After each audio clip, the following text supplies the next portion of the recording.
Good evening, ladies and gentlemen. Welcome to Monkey in the Morning. I am your host, the Ranting Monkey, and I hope you're all well.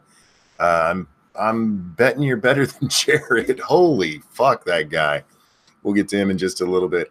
Oh God, You can't have been on Twitter and not had this just blasted at you nonstop since pretty much it started last night, but this morning, man. Whoo-hoo.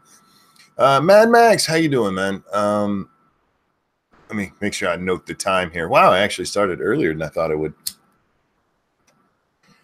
Oh, man.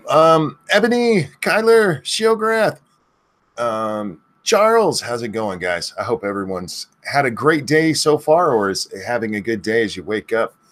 Mine has been kind of just I've just had a day. My normal stuff, you guys know. Truck and Bear. Sorry, let me retry that. Trunk and Bear. Trunkin. Try one more time. See if I can get this right. Truck and Bear. There we go.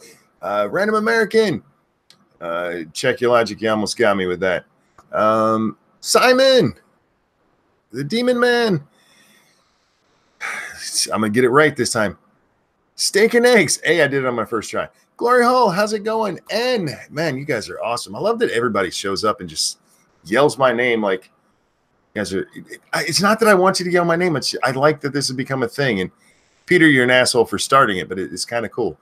Shrouded Angel, how you doing? Atheist Icon. Whew, man, Monkey is too early for this day. It's too early for this day. Well, it depends on the day. Hey, Nuts, how you doing? Nuts. Massive Dynamic. Aether Toast. Hi, everybody. How you doing? Rotten Corpse. Man, okay.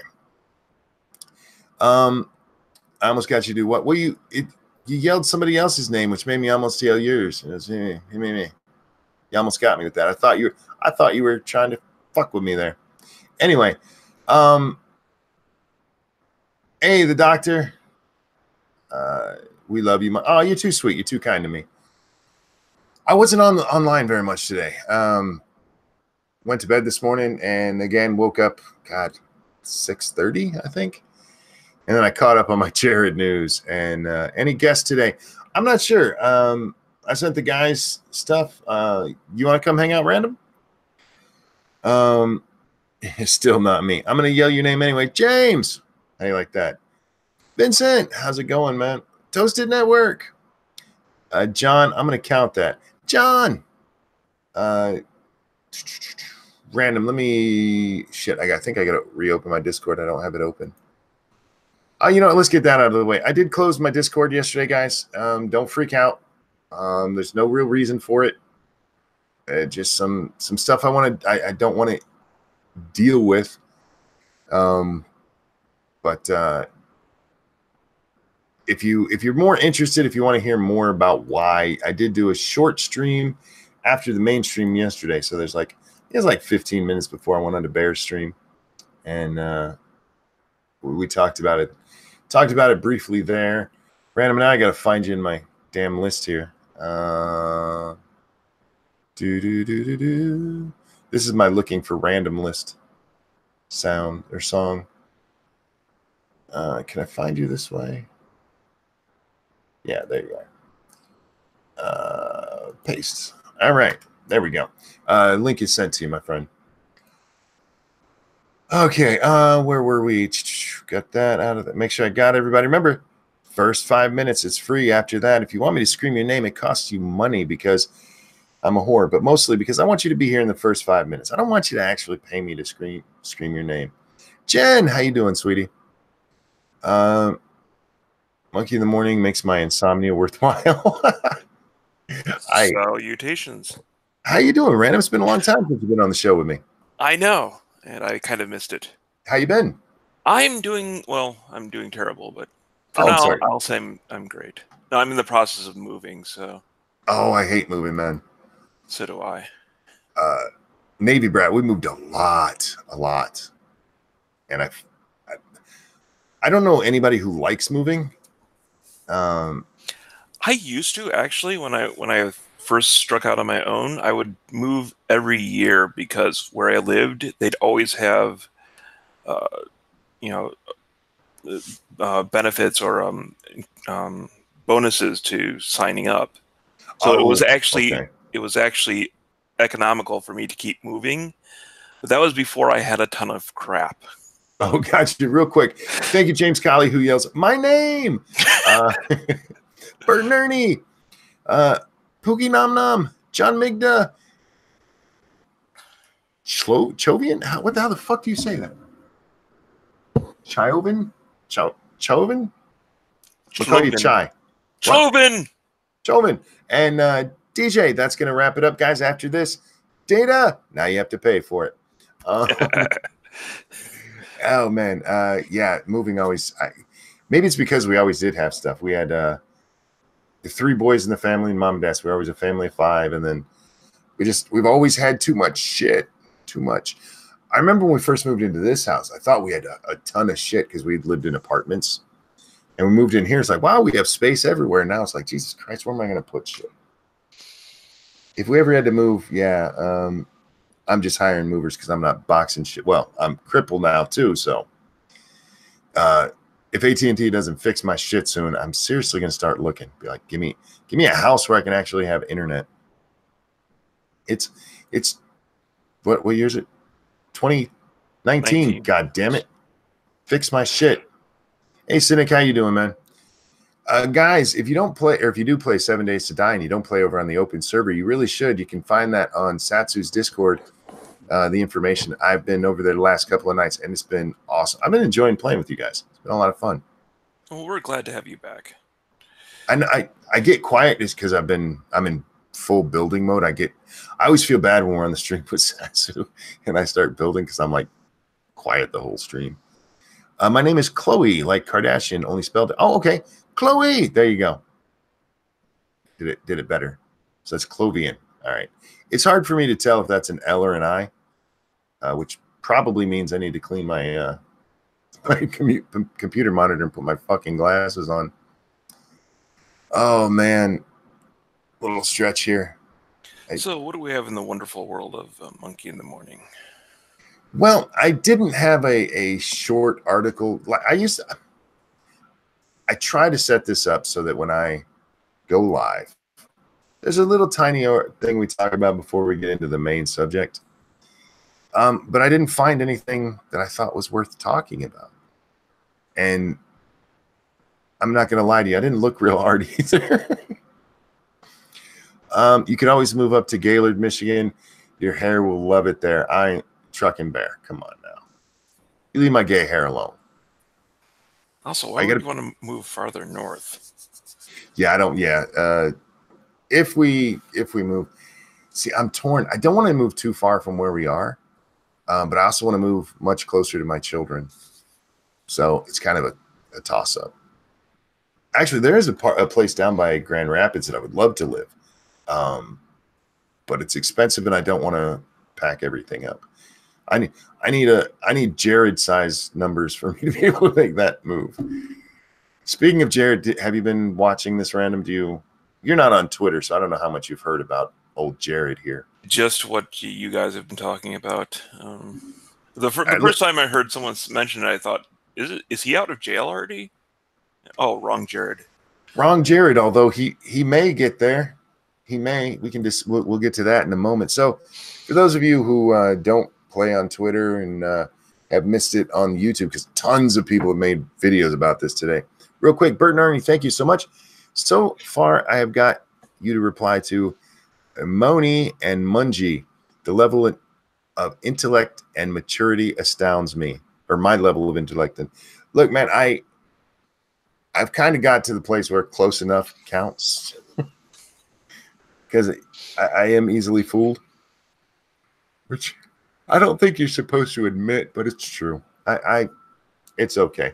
James Colley, thank you. Don't forget to Jesus fuck. James Colley. Don't forget to Tina Turner that Ike button, to the like button.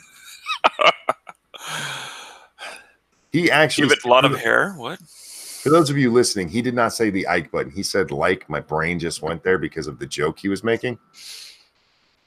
But yeah, guys, hit that like button. How you doing, Poppy? Nice to see you, sweetie. Terry Diamonis, thank you. Give it another few days, and you will have Jared's numbers. No shit, right? All right, Jared's a YouTuber. He has a channel called ProJared where he plays video games and reviews video games, and he racked up over 1 million subscribers. He was at 1,030,000 just just yesterday around this time. And then Jared decided to do something kind of dumb. He issued a statement about a breakup with his wife. His wife, Heidi. Now, this might get a little confusing. Heidi is his wife. Just remember, Heidi is the wife. He makes a we're splitting up statement, and it actually sounds kind of nice and calm. I don't have it in front of me, and I don't really care about the exact text. But he wasn't mean to her. He, it's just like, these shit happens, kind of thing. There's no real hate here. Peter, how you doing, man? One of those. It almost sounded like a political statement. I think Satsu's the one who mentioned that on Lords of the Night. It really did. It sounded like a political statement where, look, we've got to address this. Somebody give me something nice to say. Well, his wife was like, what? Because not only did he make this statement, but as soon as he made the statement, he blocked her. So she didn't even get to see it, and somebody sent it to her, and she's like, oh, hell no. Oh, hell no. But the white girl version of that, I don't know what that is. What would that be? Hell no. You did not. You did not. Yeah. So they break up, and she sees this, and she goes, look, you did not do what you were supposed to do. Apparently, in the background, they had made some agreement that when this came out, he would admit to his infidelity. And she even says this in her she tweeted up a storm yesterday. I'm pretty sure all of her stuff is privatized right now. But Heidi starts going on a fucking rampage, telling us that Jared cheated on her, that he was emotionally abusive in various ways, including controlling her to the point where she was basically at home all the time. She wasn't even allowed to hang out with his friends because she embarrassed him, is what she says. He would go into moods where he would just like get silent on her and wouldn't talk, and she'd be like, what can I do? And she'd get all motherly, baby. But yeah, she just unloads on all this shit. And the other thing she tells us is that she's seen the nudes of the girl her husband's been fucking, and that she looks like she has no self-esteem in the pictures. I was like, ooh, that's not nice. But she also goes on to tell us that Mr. Jared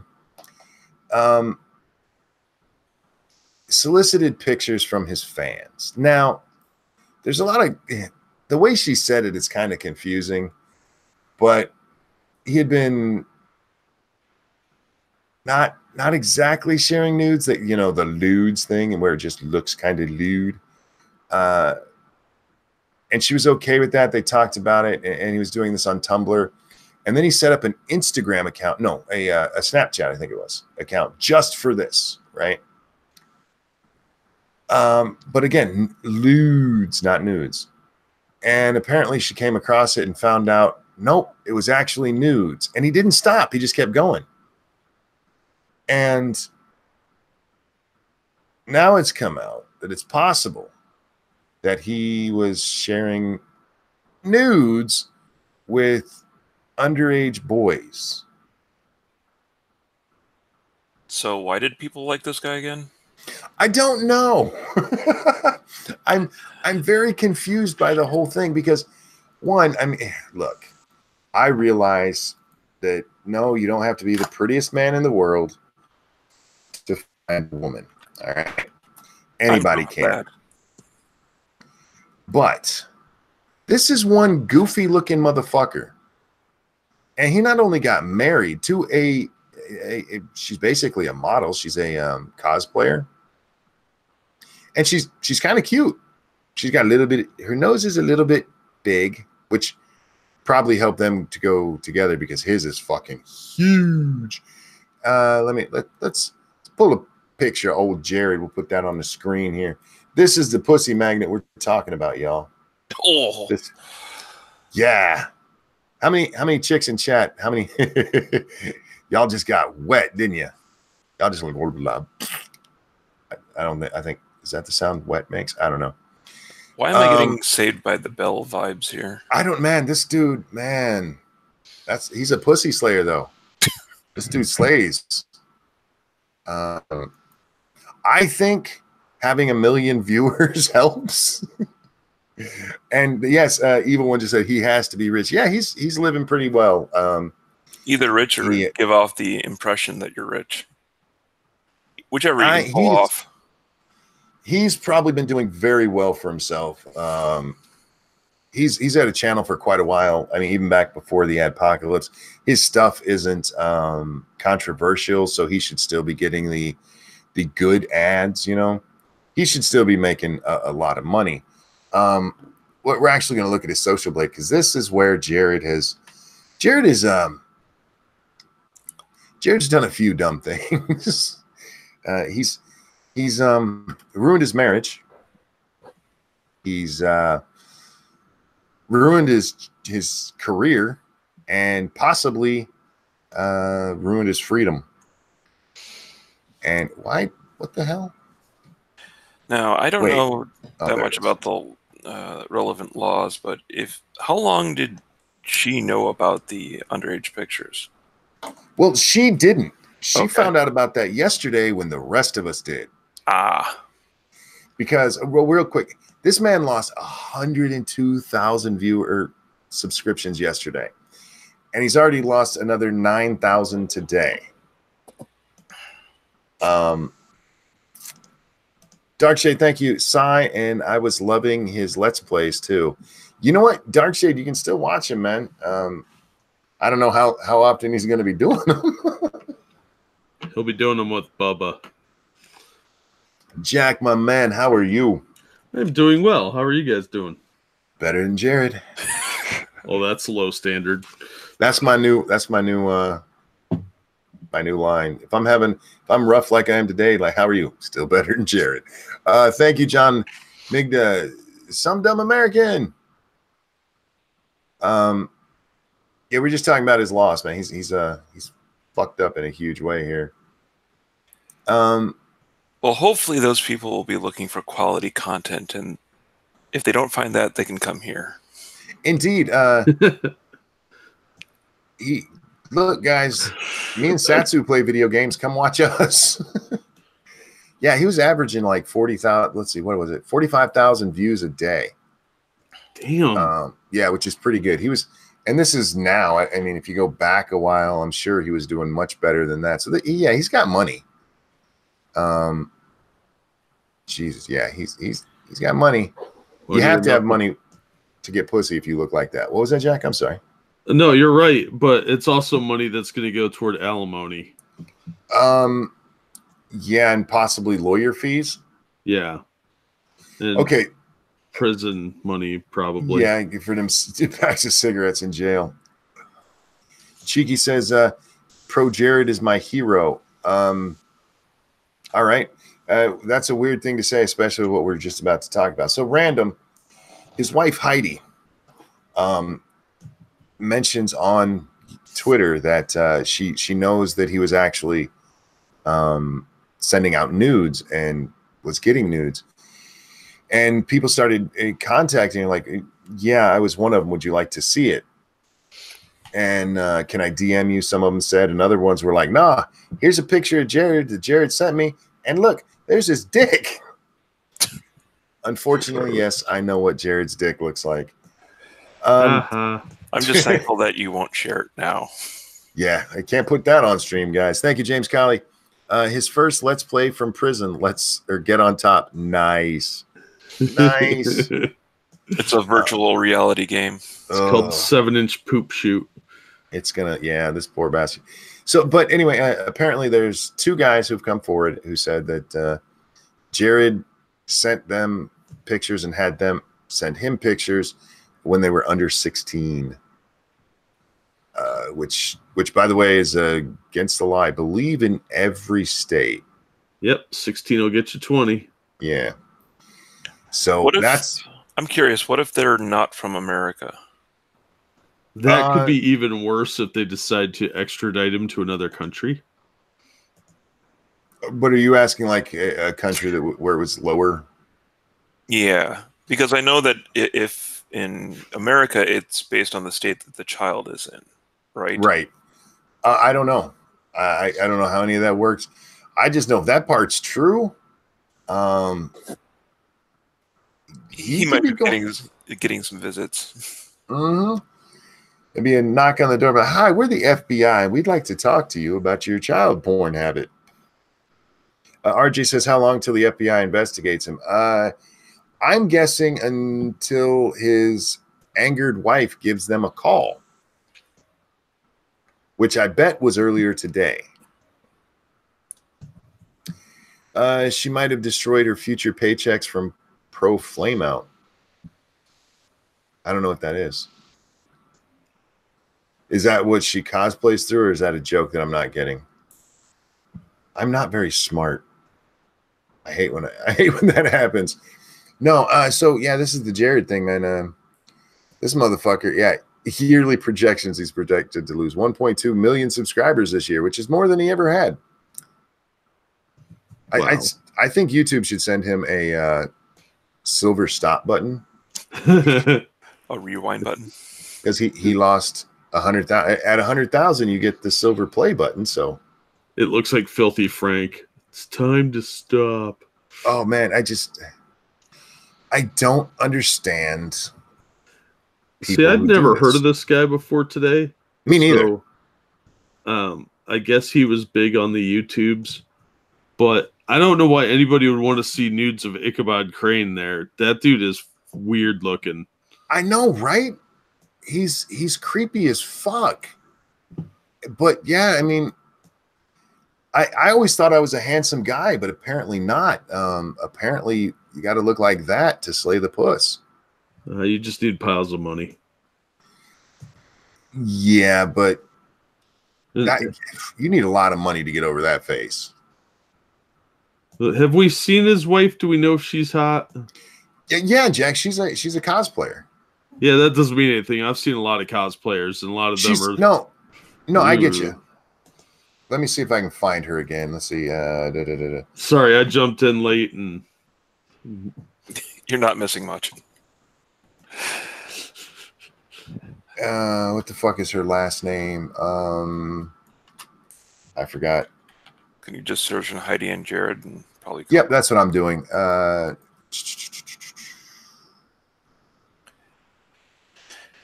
you go. Here's a picture of her, bud.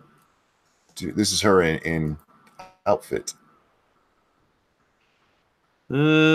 She's probably a 4 that looks like a 6 in costume. But she's not ugly. A picture of her. Oh yeah, she's okay. She's cute. She has a big nose. She really does. And that doesn't it's bother why me. she's almost always facing the camera. Yeah. But she's not ugly by any stretch. Now, you want to see what he cheated on her with? Yeah, because this chick's unattainable. I'd probably plow that. I know I would. Who am I kidding? So some dumb American wants me to yell at you for something. Oh, what? Hi, SDA. What are we yelling at me for? Okay, you ready? This is what he turned her down. Whoa! Sorry, I just had a flashback that she might want to talk to my manager. Yeah. Is that a dude? That's not a dude. Okay, I didn't want to misgender I'm curious here. What the rest of the picture looks like. It looks like a dude. She used to be actually kind of cute-ish. I mean, she wasn't horrible. She's got the feminism disease. She does, and she's made herself really, really ugly, and it worked. Look at that. I mean, it worked really well. Yeah, SDA wants the link. I don't know how many people are going to be on, sweetie. I've already given out my extra spot. It's mine. You'll be here tomorrow. We'll boot Polly. It's fine. Guys, I need y'all to listen to me. Look, I realize that it feels good when a woman starts stroking your ego and like, oh, she likes me. She gonna show me her titties and stuff. No, if you are married, don't. Especially if your wife's not a hideous monster. Like, that chick was kind of cute. She's nerd girl hot, and she'll do some roleplay freaky shit. So what the hell? Well, the other side of that is we don't know what she's like in person. Well, we have some clues, but Well, that's the other thing. She goes because he apparently has been running around telling their friends that she abused him mentally abused him. And she's like, you know what? Even if that's true, you still should have broke up with me before you started banging someone else. Yeah, absolutely. If you're unhappy, leave the relationship. Cheating is not productive in any way. It will only lead to tears. Yeah, exactly. And a lot less money and most of your stuff. You should probably euthanize your dog while she's at it. Holly protected her tweets. Yeah, that part is so fucked up. Excuse me. So Jared puts out his my wife and I are breaking up tweet, right? The very first response on the tweet was from Holly, the girl he was banging, saying, I'm sorry you're going through this. I'm here for you.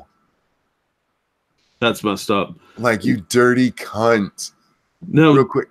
Real quick. Thank you, James Colley. Remember, there's no such thing as free titties. That's right, man.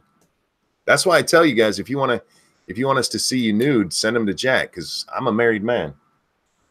You better be attractive or I'm going to block. That's right.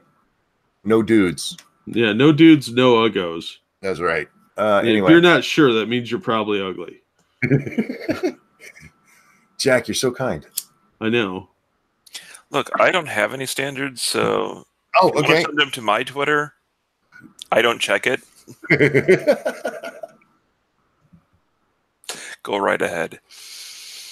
No, I've said this several times. If you guys ever send me nudes, which do not do, they're not hidden. I never log out of my Twitter, and my wife can sit down in my chair at any time and log into my Twitter and read anything she wants, because there's nothing. I don't do anything that I don't want my wife to know about, because I like being married. And if you do that, me and her are probably gonna laugh at your nudes and then delete them. But or share them, Yeah, it depends on what you look like. I might share them to Jack if you're an uggo. Yeah, and I'll share them to the public because you send me fucking nudes. You're stupid. Yeah, people started asking about his dick, whether there was pictures, and like within minutes they were up. Of course they were. And it's hard to judge size with that nose in a picture. That's all I'm saying. His dick might be like 12 inches long, but it's hard to judge with that nose, man. But it doesn't look impressive. Somebody actually put on Twitter today, the Jared nude pictures should make every man feel better about themselves. I was like, oh, that's not nice. It's true, but it's not nice. Yeah. I mean, then after I saw him the next time I went pee, I was like, damn, he looks Asian next to me. We need to talk about a problem we have on this show, Jack. Being too awesome. Well, there's that, but our women audience is way too small. I wonder why. There's some videos that, according to the analytics, some of these streams, there was only like 3.6% of them were women watching. I was like, ouch. Probably because it's a couple of middle-aged dudes bashing on chicks. I'm actually curious. How many of the women in the audience have it listed that you're dudes on your profile? Because that's how it looks. It doesn't it can't scan you and go, oh, titties, that's a girl. Picture. I don't think I put gender under my profile. You can opt out. I'm pretty sure. You can choose not to answer, I think. I wonder how they count that then. They just don't. And how many other kin are watching, or two-spirit? In normal speak, what's that mean? It's crazy people. Okay. Is YouTube assuming genders? Yeah. But no, I saw that last night was as we were looking through stuff. I'm like, that's weird. What? Why aren't bitches watching the show? It's not like I'm Jared. And then I thought maybe if I was like Jared, there'd be more women watching the show. But there is a great comment from Jared where he was whining, like I think maybe a year ago. I can't remember the date on it. He's like, it's really depressing to me how few women there are in my audience. I was like, oh, that did not age well, my friend. That did not age well. Women are at consensus. Let SDA on. SDA, I have a rule around here. I'm sorry, sweetie, and I don't break it anymore because we've had issues. I send out 3 invites as soon as I start the show. And after that, I will send out 1 more, and that's it. Because I do not want more than 5 people on the show ever. And we've had a problem. I did this one time. Nobody showed up, so I invited 3 people on, and then all 3 of them motherfuckers showed up. So we had 7 people here. I was like, oh my God. And it was a hard show to run. I keep it 5 or less. That's my rule. Sorry, sweetie. Like I said, get here early tomorrow. Then there's this picture. I want to share this with you. I don't know if you've seen this, Jack. This is Jared. Why is he dressed like a Sailor Moon something? I don't know. And what? No, everything is wrong with this. Yeah, I don't know. This is what. There's also one of him in a female Captain America outfit. Okay, so he likes to cross dress. He's a hideous monster. He's got tiny wang, and he's cheating on his attractive wife to bang some less attractive chick who's probably married, I'm guessing. No, she's actually recently divorced. Is he the cause of this? So is he. Well, he's going to be. There's some speculation on that, Jack. Nobody's quite sure, but everybody's like, with the timing, is that why they broke up? Wow. I just can't. I mean, he might not have thought about it at the time, but what he did here, I mean, he threw away everything. Yeah. Everything over some pictures of some fans and this manly bitch. Do you think that chick pegs him? Probably in the Sailor Moon outfit. Yeah, that's what I was thinking. Now, whose outfit is that? Is that his or? See, that's the other thing I don't know. It might be his wife's outfit. Oh, you know what? If that's his wife's outfit, I hope she takes everything of his except that and gives it to him. Leaves that for him. Yeah, that's what he gets in the divorce. Yeah, it's man. And I know, guys, we probably talked about this too much, but I am fascinated by people who do this too, because we've seen this in Hollywood, in music, anywhere that people can get somewhat famous. Here you go. Notice it's a skirt. It's a skirt, for fuck's sake. That is hideous. Seriously trying to scare away audience members, aren't you? Okay, I'm guys, trying to get the female audience members here. If you're ugly, don't do duck lips, please. Look, how about at least he didn't shave his hair. At least he didn't shave his legs. Thank you, Shiogarath, over on the Streamlabs, who says, where'd that go? God damn it. Thank you so much. What breaks first when a Jew runs into a wall, their nose or their dick? No punchline, just curious. You have to find a Jew and ask them. I don't know. That's not in my wheelhouse, man. Yeah, Captain America, Sailor Moon. This guy. Oh, I'm fascinated by the people who I don't know if they get caught up in their own fame, or this guy. I actually have a theory. I think what happened with this guy, because look at that motherfucker. Look at him. This is a guy who probably grew up, I don't want to say ostracized, but he certainly wasn't touching any boobs or pussy in high school, right? He looks like an ostrich. Right. He kind of does. But that dude didn't touch any in college, I would guess. And suddenly he gets this fame, and suddenly women want to talk to him, and they want to throw some puss at him. So he's like, you know what? I'm gonna take that puss. Yeah, but he's already married to a decent looking chick. He's stupid. That's just dumb. Yes, it is. How you doing, Polly? Polly? Uh-oh. I gave him plenty of time to answer. Polly, are you having issues over there again? James Colley, thank you so much.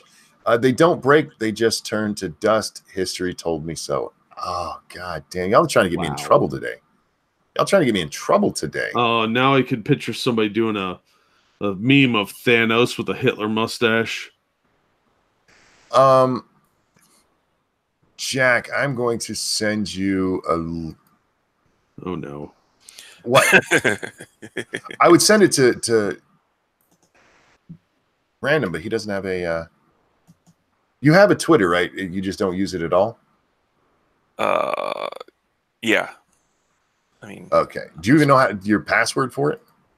I think it's saved. Like, let me activate it. Don't tell it to us, just, Why can't I find you? What's your name on here? Random American 3000. Oh, 3000. Is it all one word? You know what? I'm just going to search because these motherfuckers, they know what I'm trying to look at.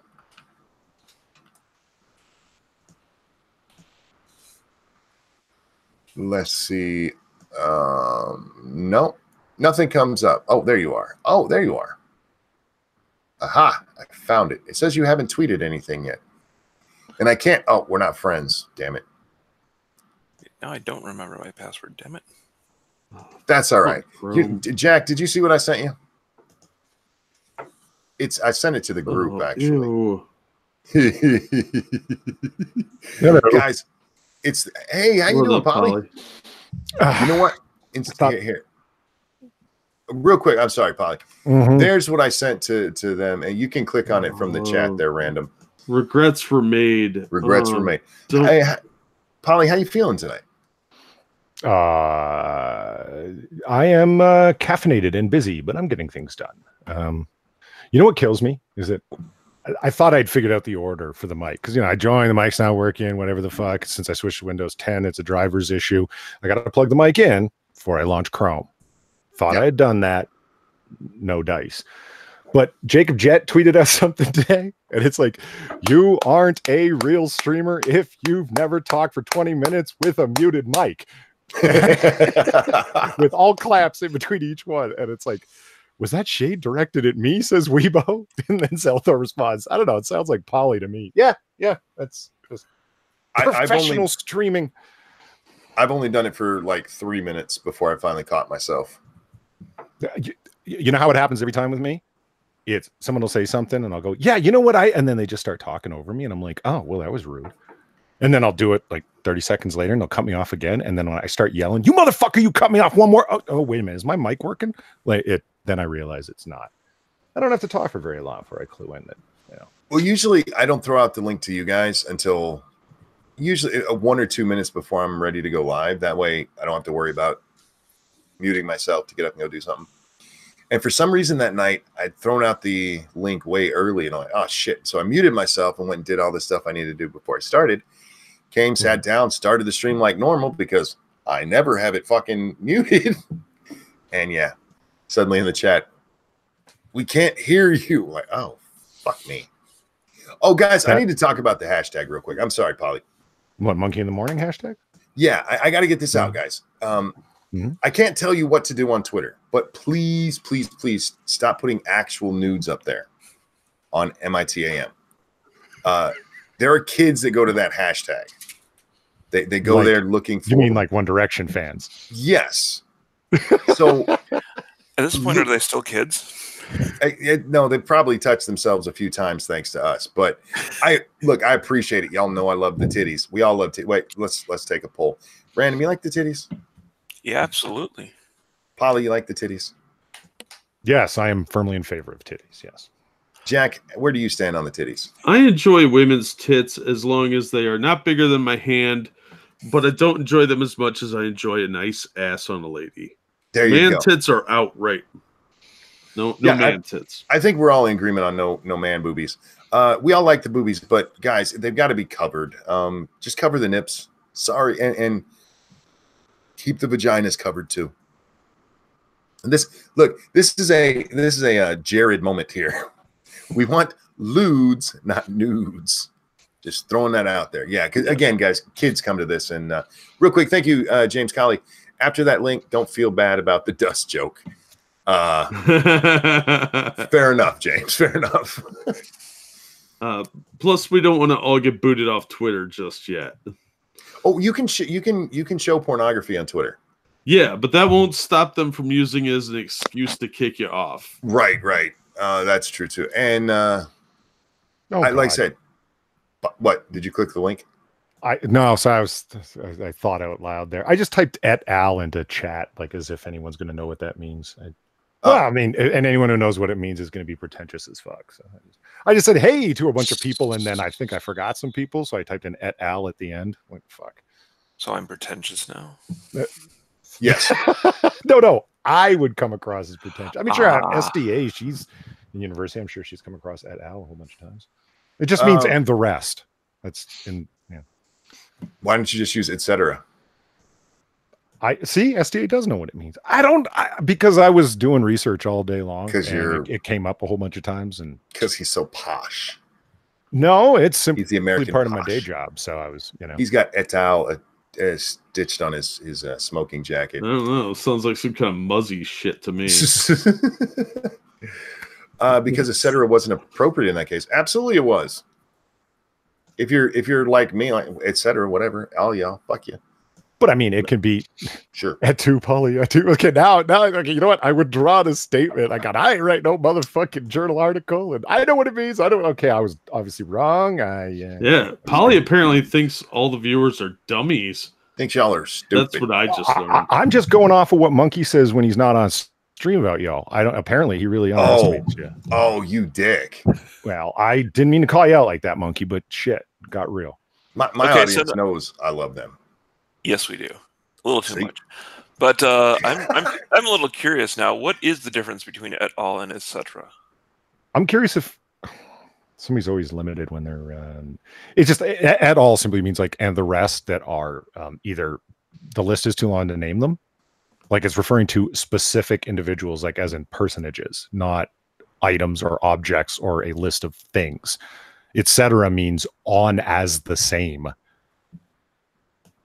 Okay.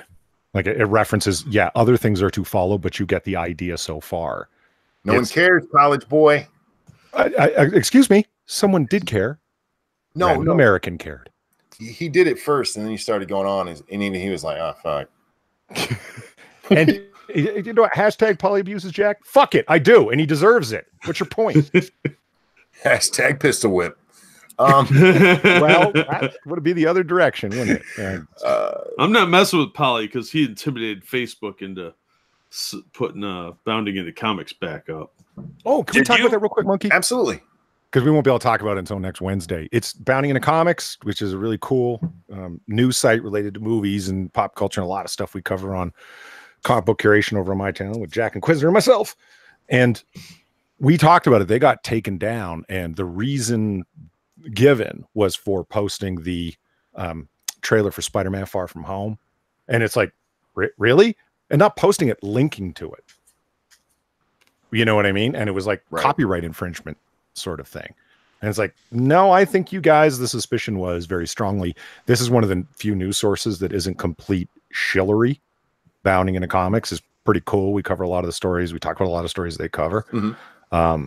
They're not SJWE by any stretch of the imagination, but they're not bullshit Breitbart propaganda either. You know what I mean? Right. It's just a good little news site, if you ask me. And they got taken down. They had over 250,000 members to their Facebook page. And because of that one thing, it's like, we removed the content. No, they removed the whole damn page. Damn. Yeah. So Bounding writes it up on their own website. Like, we got taken down, and I didn't think they were going to get put back up. Jack, what do you think? Did you think it was a mistake? I didn't think they were getting put back. Yeah, and they were, and that's good news. But I'm happy that happened. But to me, it's like, does anybody other than left-wing media people feel safe on Facebook, or do you just feel like your connection to your followers is tenuous as fuck? I feel safe on Facebook because my Facebook is very personal. Okay. It is not connected to Monkey's Twitter. That's my public. My private is my Facebook. That's my family, my friends, people I actually know. So yeah, there's a nice big separation between those two. And even though I do share my political opinions and stuff, my friends and family love me. So they wouldn't be my friends and family if they didn't. Eve is now pressuring that she wants on herself. Just shocking. Eve, Chaos Eve. She's in there. Hashtag bring on Eve. I see that. No, it says bring SDA on. No. Your monitor's misdisplaying it. I've been on Facebook like twice in the past 3 years. And once was to block somebody preemptively. That was it. I don't use it. It's a waste of time.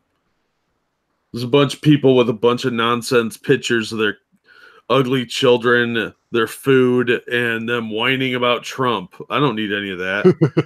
I wish I had better looking friends sometimes, but the way you described your Facebook page, Monkey, I would assume would be one of the optimal members for users of Facebook as far as the corporation's concerned. Probably. Stay in contact with family, put as much personal information up as possible. We'll sell you ads and we'll purchase your information, sell it off in packets. And I would assume that's pretty much exactly what they want. You know, the only reason I use it is for friends and family. Facebook is, again, as a Navy brat, moving as much as I did, I've gotten in contact with like several old high school friends I thought I would never talk to again.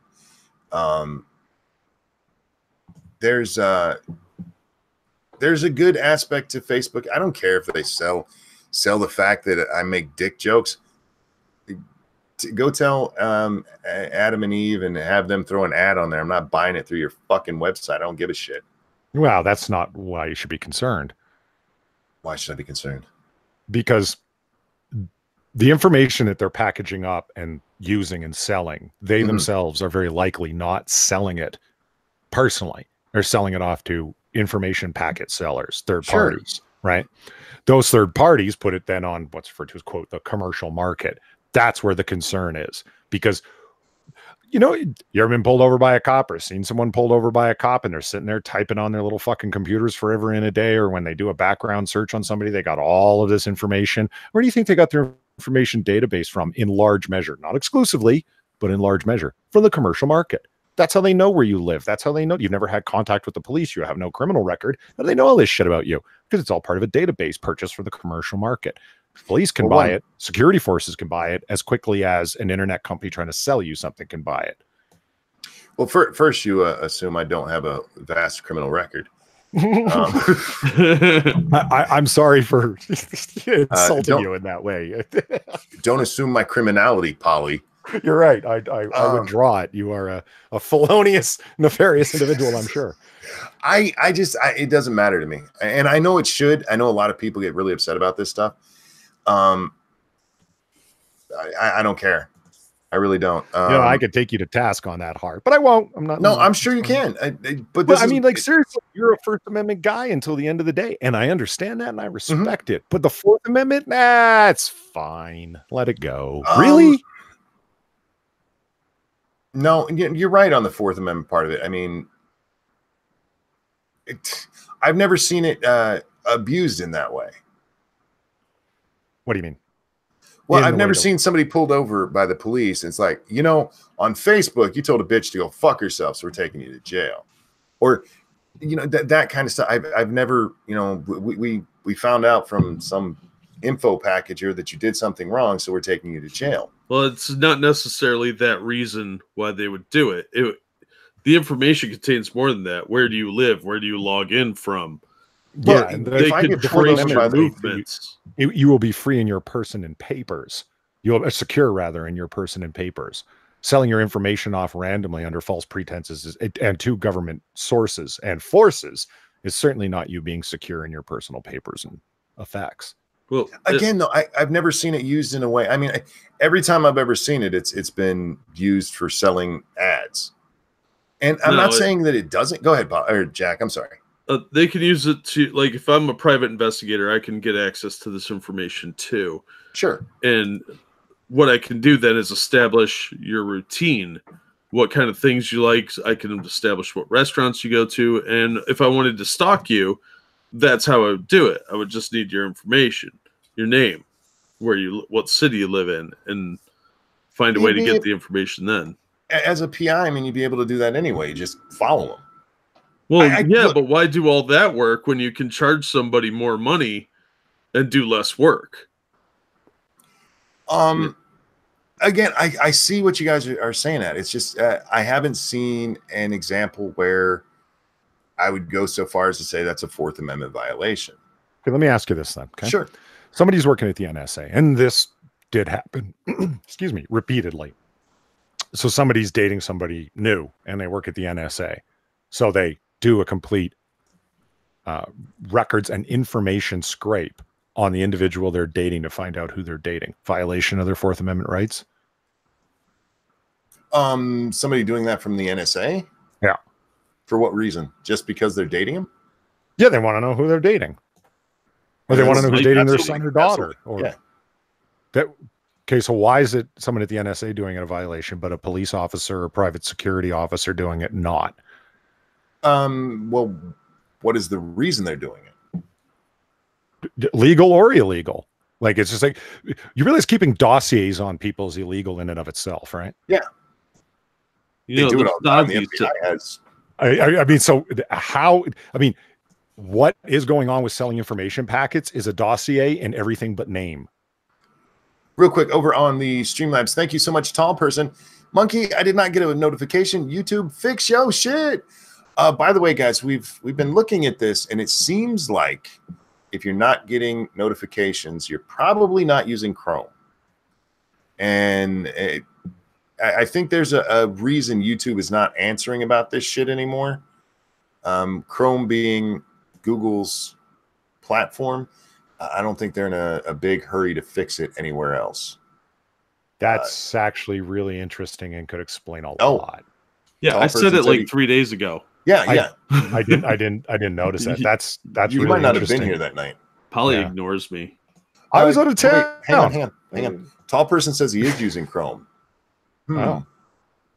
Well, I get the notifications as soon as I launch Chrome now. Yeah. So, a Tall Person, are you using it on your phone or are you using it on desktop?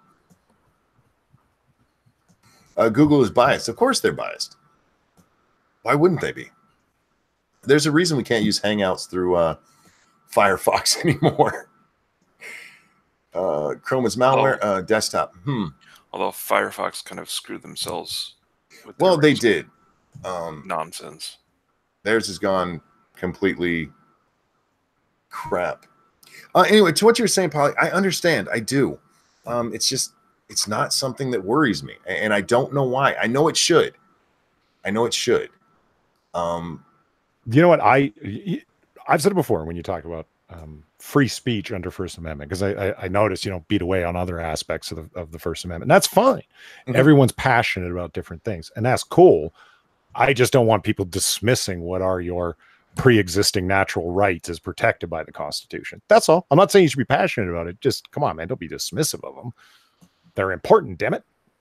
Again, I'm not disagreeing with you.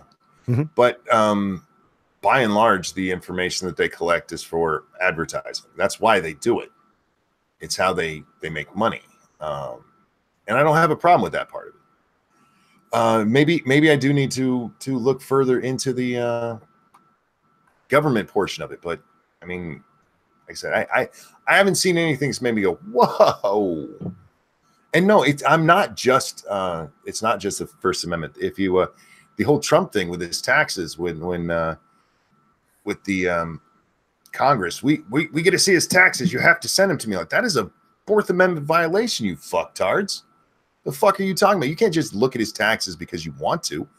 That is what the fuck are you talking about? And no, we should be able to see it. Why? You have to have a reason for that. Yvonne Potato, thank you so much. I use Chrome and I always get the notifications when the stream ends, never when it starts. Jesus fuck. Okay, so maybe Chrome will give you a better chance. How about that? Holy Christ. Have you seen this? The Burger King thing with the clowns? Clowns? Monkey, you're gonna love this. I'm surprised somebody hasn't sent this to you already. Oh dear. Well, they might have. My Twitter's been blown up the last 2 days. So fair enough. And the news today was all about it's ProJared. Yeah. Anyway, yeah. Oh yeah. We also had Comey had a town hall for CNN. Did you see that shit? Yeah. Why? CNN. See, this makes me get up on my Revolutionary War vibes. Like town halls have a specific and howled meaning in American history and American politics. Town hall means something. Not anymore. And like the word journalist, they're completely debasing its intent and meaning over at CNN. Real quick, random.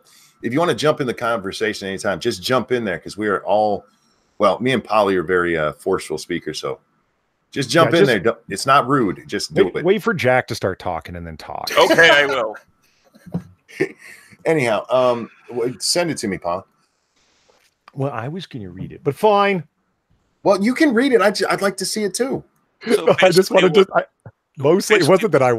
Sorry, random. What were you saying? I was going to say, basically, CNN has gone past the bottom of the barrel.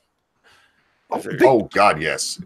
I mean, I thought one of when somebody will make like a literary reference, and you're like, oh my God, that's exactly what it is. What a great connection to make. When Ben Shapiro called the quote town hall, full heavy air quotes there, that they did around David Hogg and his little friends and Marco Rubio and Dana Lausch from, Dana Lausch is the NRA spokesman and Marco Rubio. And he called it, this was nothing more than an Orwellian 2-minute hate. And I was like, that's exactly what it is. For those of you who read 1984, it's like, get a bunch of people in an auditorium and let them yell and scream at the thing that's at fault, because it's not the government that's at fault. It's this thing. Yell at it, be angry, let it cathartically remove any anger, so long as the anger doesn't come at us in power. The modern day gladiatorial pits. It was like, that's what they call it. Before a movie would show in Orwell's 1984, they would show Goldstein, the leader of the revolution, who was like, nobody knew if he was alive or dead. He was in hiding, but he was responsible for all of the revolutionary content that was going on that was going to bring chaos to their lives. So they flash pictures of him on screen for 2 minutes straight, and the audience would start booing and hissing and throwing shit at the screen and spitting in anger, because it wasn't them, like those in power, that were at fault. It's these guys. It's like, think about all the booing and hissing and yelling and what's his name? Guy used to work in the White House, Obama press secretary's office. Obama. He's Jake Tapper. Excuse me, Jake Tapper. He was the host of it, and he was the ringleader of that hate circus. It was like, you're letting kids, like punks, say lines that they wrote out beforehand, like to Marco Rubio, an elected official, that it's hard for me to not look at you right now and not see that killer staring at me, pointing an AR-15 at me. Now, as for my question, and then went on to ask his question, it was like, what the fuck? Like, I wanted to know why the shooter looked like a middle-aged like Cuban guy. Yeah, right? It's like, wow, the shooter was Cuban? Like, I hear you. It was just like venting, and I'm going to yell at you. And, can you promise me right now that you will not take any more money as of this day from the NRA? And it's like, that is not any elected official's concern. The NRA doesn't donate any more than they're legally allowed to each candidate. It's very closely monitored. The NRA is not powerful. It's not useful for them to not blame the NRA. It's useful to blame the NRA. Why? Because they're people you can attack as a monolithic whole. See what I'm saying? If it wasn't for these guys, we'd be able to fix all the problems that we have. And it's like, really? Because you do what? Well, we'd pass sensible gun control. Notice there's a distinct lack of detail in anything they're saying. Because they know it won't work, so we'll blame the boogeyman of the NRA. The NRA doesn't donate that much money. That's the National Shooting Sports Foundation that actually donates money. They're the ones that run super PACs. No one ever talks about the National Shooting Sports Foundation that's funded by the gun companies to lobby in that way through super PACs. The NRA just has a massive membership and can sway elections by telling their members, don't vote for this guy, he's bad for gun laws. That's it. And that's powerful enough. 5.2 million members. There you go. That's their power, not money. Also, the fact that 5.2 million people are there. Yeah, just be dismissive of the organization as a monolithic whole. You know, I'd like to start the rumor that the NRA is actually run by the DNC.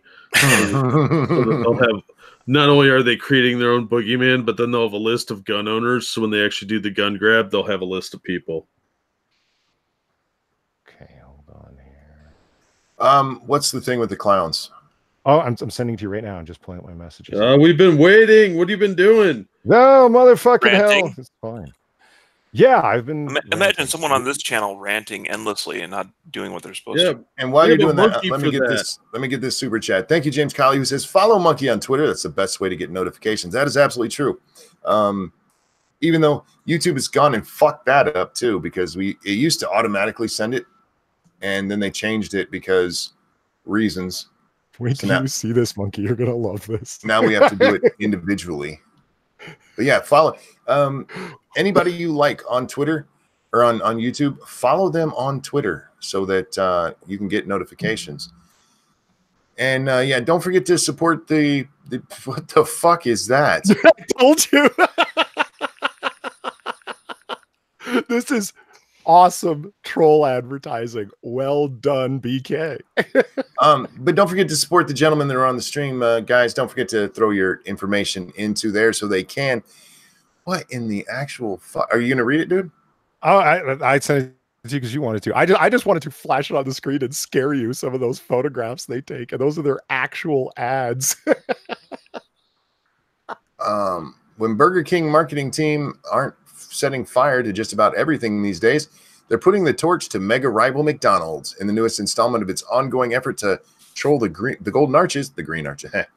Burger King is again leveraging a lingering and apparently international cultural fear of clowns. Oh. When was the last time McDonald's actually used Ronald? They still use him a lot. He's just not usually in their ads. Birthdays should always be happy. Let's go up to this is the one at the top. This is the one that accompanied the article. I don't blame that kid at all. Wow. Oh, that kid looks like he beats her. Jeez. This is pure troll advertising. It's great. It's like what your guys is like, because everyone busts balls on the Burger King big head guy as Pedo King. That's what I call him. Okay. Yeah. So it's like, yeah, fuck you. Your guys is fucking advertising central dude is a clown. Everybody's scared of clowns. Fuck you guys. That was a good move. I'm more afraid of the king. That's just wrong. That king he's a pedo.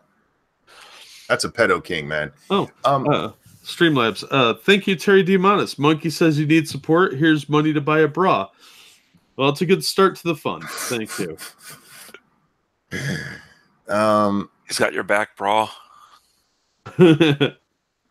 Tonight we're doing the ranting monkey likes to upset Polly with his fundraiser. I don't know what you're talking about. How's that one, Polly? Sounds good to me. You know, I was actually a manager for McDonald's for a while. When I was 18, actually. That's when I entered the workforce. I went to work for McDonald's, and like 3 months later, they're like, you want to be a manager? I'm like, yeah, I have a wife and kid. I need to make some money. And one of the things that they tell you in McDonald's managing school, which actually they've changed the schools now, so I don't know if it's the same. But they used to do a little course where they taught you McDonald's never makes fun of its rivals in its ads. And if you think about it, they don't. And you know why they don't do that?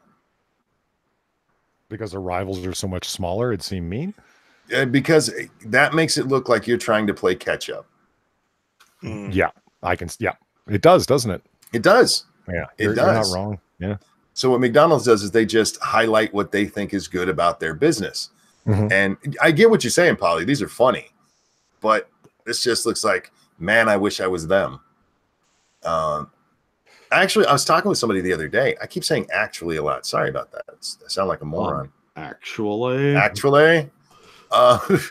But Wendy's has the best Twitter account. I like Wendy's Twitter account, and it is funny, but it's another one of those things. If you actually look at it, it's like if you were doing so good, you wouldn't worry about them.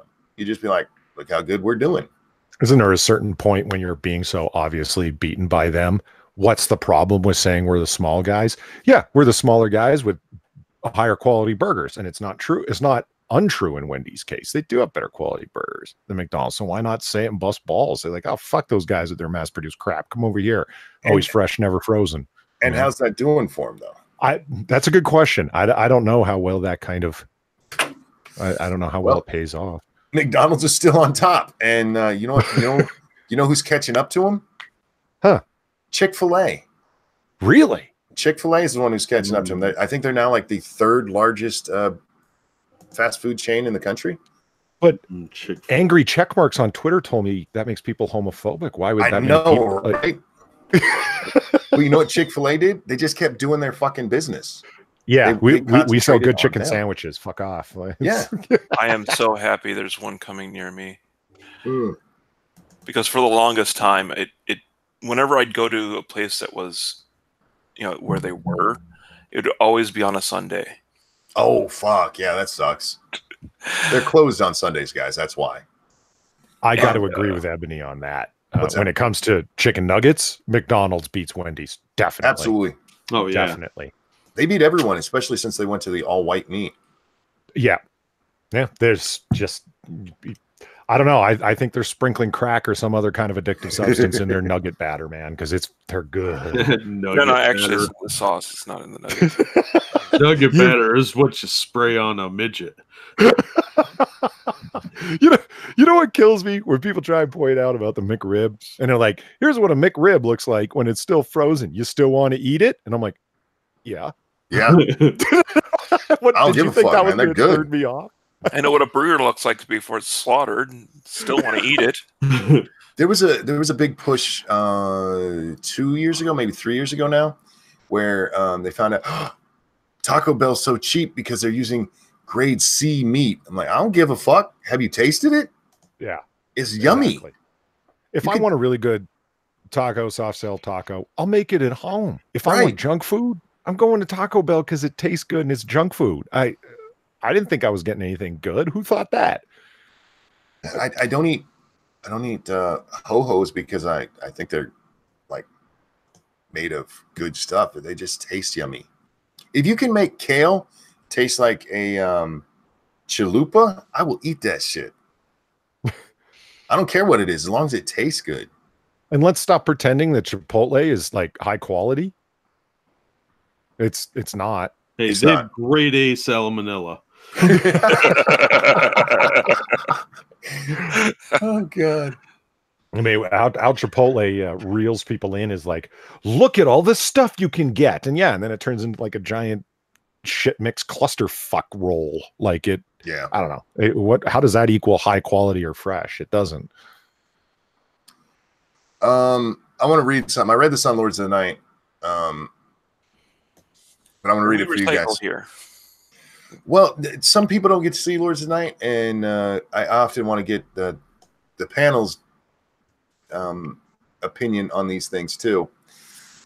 This is a letter that was posted on, a essay letter, I don't know, posted on some Reddit style site. It might be actually from Reddit. I don't know. The title of it, I screwed up big time. We went bowling for our date night yesterday evening. Something happened that I'd never experienced before. As I sat waiting for my turn, I looked around at the good-looking moms with their young children, and I was embarrassed of my wife's weight. Real quick, thank you, Okie Native. People who eat fast food Mexi should be punished. Look. If you're eating fast food Mexican, you'll be punished soon enough. Taco Bell is the best Mexican restaurant in the country. That's just fact. That's science.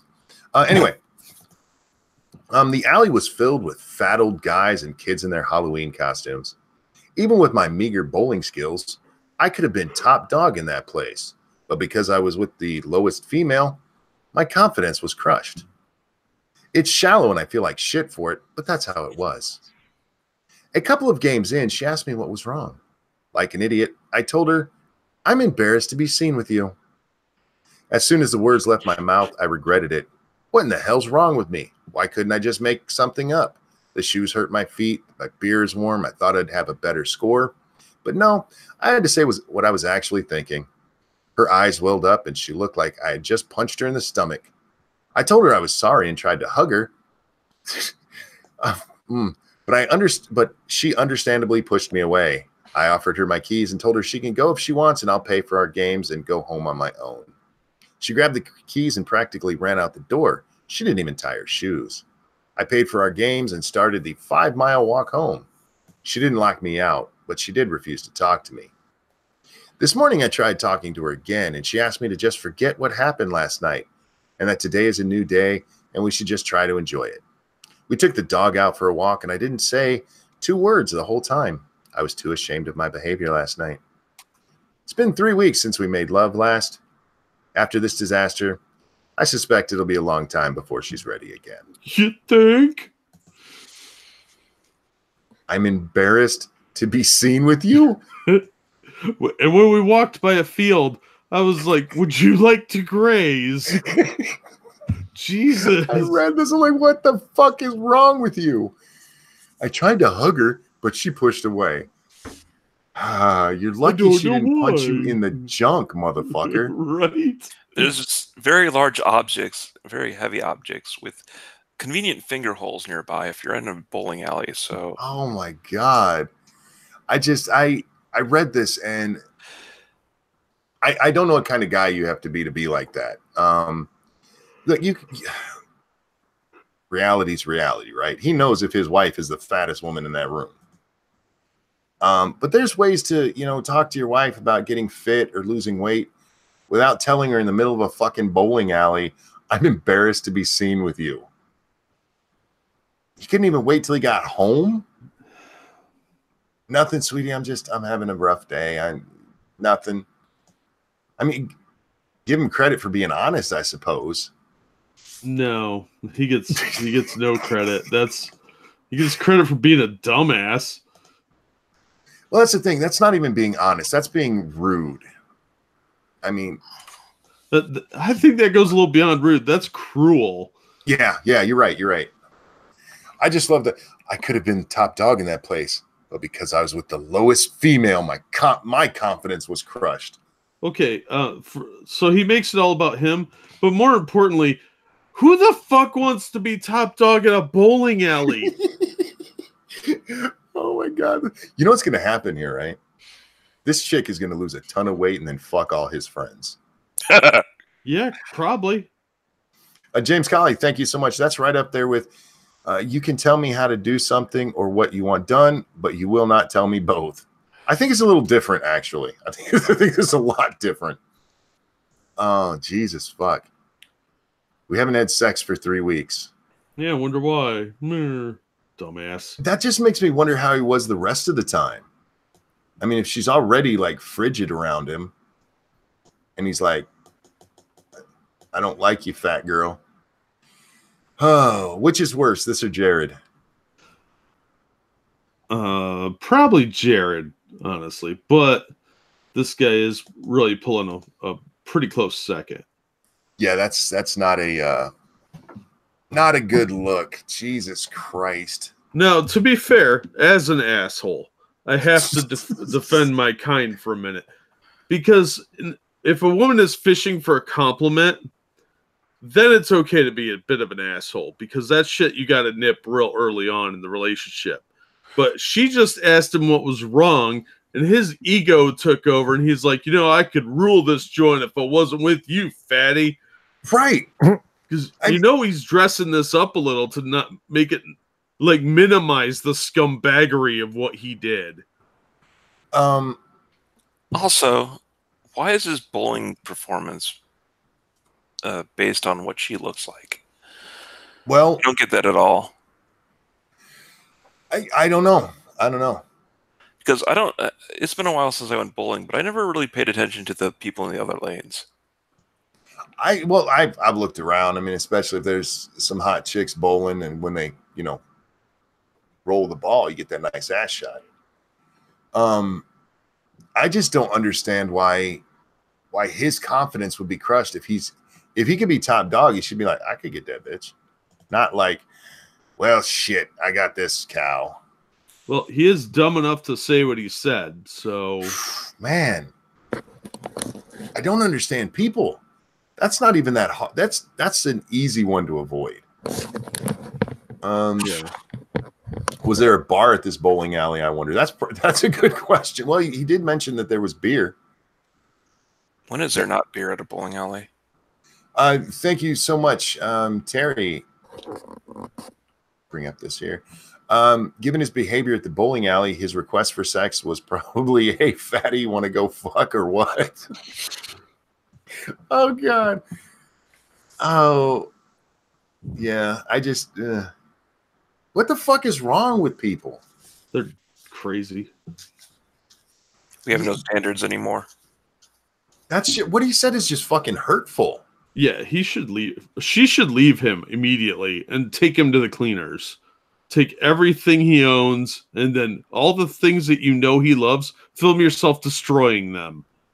Because that's a shit thing to do to somebody. Leave him with his bowling ball. Devil Fruit Zero, why would he post this story in public? That's another good question. He should have posted his picture. Let's see what you look like, top dog. Yeah. Fuck. She should leave him with half the bowling ball. My 14-year-old daughter got a job at a bowling alley. Cool. Well, keep her away from guys like this. Yeah. A real man would be top dog no matter how fat his wife is. That's true. And look, if she's like unhealthily fat and you want to talk to her about it, that's fine. You don't do it in public, and you don't do it like that. Jesus. Ebony says, Jack, you're shocked by that. Look, that is shocking to do that. Man, can you imagine sitting next to them when this conversation happened? You would just be like, dude, what the fuck did you just say? Yeah, I feel that someone like that should be slapped by whoever hears it. Yeah. Oh man, if I heard somebody say that to their wife, I would think they're the biggest piece of shit on the planet. Uh-huh. I'm embarrassed to be seen with you. Who says stuff like that? What? That's like something a high school girl would say to the loser nerd guy. Poppy says, how do you think the person you're with is that ugly? Well, remember, he never called her ugly, just fat. James Colley, thank you. Hey, honey, when you get done, God damn it, when you get done grazing, come to the bedroom for your milking. Yeah, he ain't getting milked for a while. Is there any indication this guy is from the same place Tess Holiday is? No, but other than the size, I just, man, how the fuck do you say something like that to somebody you supposedly love even? I would have trouble saying something like that to somebody I didn't even know. Well, she has a lot of self-restraint not murdering him on sight. I mean, yeah, that was probably soul-crushingly mean. It was. And it hurt her, but to not smother that guy in his sleep must have taken unbelievable amounts of restraint. Yeah, no doubt. She could have backed over him with her car and been like, oopsie, it was an accident. And he isn't going to say anything. Not after being hit by a car, no. Faith says, I'm really doubting the validity of this story. Why would he tell everyone what a jackass he is? Some people, look, people like attention, man. Even bad attention. Blondie says, I think depending on if I liked her or not, I might laugh. Not like that. That's just cruel. Yeah. That's just cruel. There's another story going around about fatties. Apparently H3H3 is getting some shit. There's some drama going around there because he was, I think it was Tana Mojo he was making fun of, and how she gets her pictures highlighted and touched up, you know, to make her look less fat. I still haven't watched it, but it's probably what I'll watch before I go to bed today, because I don't know if you guys have seen Ethan from H3H3, but yeah, dude's weird. Dude, you're throwing some stones from a really, really glass house. Although he doesn't get his pictures touched up. So if that's all his point is, you know, they're getting him touched up. Peter says, great segue. I do what I can. Polly. Yes, sir. How you doing over there, man? I am trying to verify a suspicion I had about Procter & Gamble and their advertising gambles. See what I did there? I did. I made a bet with myself that, and I keep winning, that a single company, and it wasn't a hard bet to win. It's like, I'm going to bet that Gillette and Pantene are owned by the same company that also employ the same advertising firm that does advertising for both of them. And that advertising firm specializes in viral marketing towards the millennials. Lo and behold, I was right. So if you need an explanation of why Gillette is telling men to be better and toxic masculinity isn't something we need, how is selling sharp metal to scrape your face with related to toxic masculinity? Because we're trying to sell a given brand lifestyle. Sound familiar, Jack? Yeah. Yeah. Sana Amanat, the high priestess of all things that are evil over at Marvel Comics, in my opinion, is trying to transform Marvel from a comic book company to a lifestyle brand. Oh, okay. And we crack jokes on that endlessly, because what the fuck does that mean? You know, it in any case, that Gillette commercial still annoys me. Oh, it absolutely does. And Pantene, I'm sure you heard about their search engine. That's, you know, Jack sent me the video on that. Yeah, that's retarded. Yeah, but we didn't talk about it though. The brainchild. I mean, wait a minute. You sell liquid products to cleanse your hair with, right? Yeah. What has it got to do with this? Like, and nothing. Again, they're trying to generate a lifestyle brand. It's all the brainchild of the same advertising company, and they think this is the way to get at millennials. They're young, they're woke, they're hip. Guys, for those of you who don't know, Pantene has made a browser add-on that they call a browser. It's not actually a browser. It's an add-on that when you use it and you go looking for stuff, instead of giving you the actual top results, they make sure to filter in some women results with it too. Women-oriented results. Yes. They're debiasing it because there's so much bias toward the men. Yeah. So like if you look up top inventors of the 20th century, if you go do that right now, it'll probably bring up mostly men. Probably all men. Bastards. But if you have the she browser thing, it'll get rid of some of those the actual top ones, and filter some women's in there so you can feel better about your vagina. So this encourages me to make a browser add-on called Poontine that returns nothing but porn. Yes. I was about to say that. It's like, where are you going with fries, gravy, and cheese on this? I don't. Poontine. But who is it that mentioned it? Faithless and the Venus commercial. Yep, Venus is owned by Procter & Gamble. I saw it when I was looking into it, and run by the same advertising agency, which is all a result of Procter & Gamble consolidating who does their advertising as of 2 years ago to have it being handled by less companies across all of the brands that they own. And so that's why you see the same ad campaign being spread across so many brands, and it's woke bullshit. And Venus, the first triple blade razor for women, Pantene shampoo, and Gillette razors aimed at men, and somehow they're talking woke shit across the board. It's all part of one advertising scheme, and it's doing them so well. Well, What's interesting about it is that when you're looking over here at Adweek, because marketing isn't working for young people as of 2 days ago. This is an article on Adweek is like written by a whole bunch of people that are in the advertising industry or used to be, or friends or associates, business associates with people that are. And it's got a picture of Colin Kaepernick and his Just Do It ad. Remember that? If you don't stand for something once, you're like, they got a huge billboard picture as the associated photograph with this article. And it says, study finds that having a purpose must extend past one campaign. And it goes into details, across the 88 brands tested, Dove, Nike, DSW, and Axe, an average of just 12% of respondents. 12% of respondents had a top of mind association between the brands they're familiar with and a given social cause of performance that they advertise for.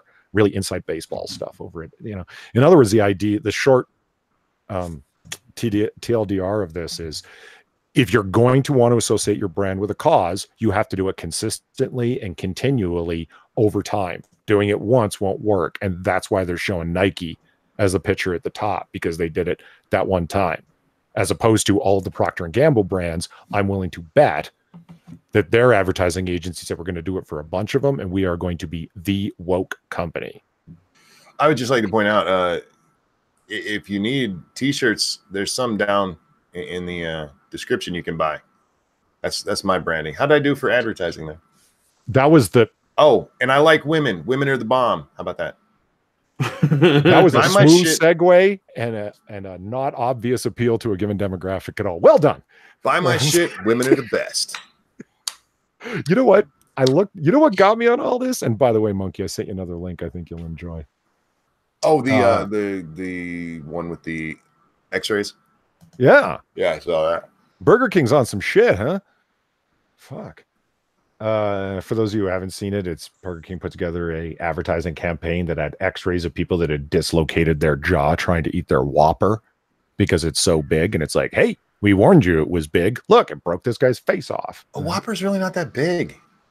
No, they're not. But it looks like who's ever doing the advertising for Burger King is on some extremist realistic photography type shit, because the clowns, the x-rays, Indeed. I tried looking up how to attract women viewers to your YouTube channel, how to increase your female audience, words along those lines, because I thought people were going to have like some ideas, and I thought it might be good for some lulls on the video, right? Let's go over these. Monkey legitimately wants to know. It's an interesting question. Yes, we might get some taking notes. Okay, but hold on. Good luck finding it, because it's all how to get women to approach you. Oh God! How to get a woman without saying anything, cracking the cam girl code, how to get a cam girl to be your girlfriend. Like it's all how to get a wait. How to get a cam girl to be your girlfriend? Yeah, like it's like on a track. Jesus. Yeah, cracking the cam girl code, like how to get that honey on your side. Because is that written by a cam girl?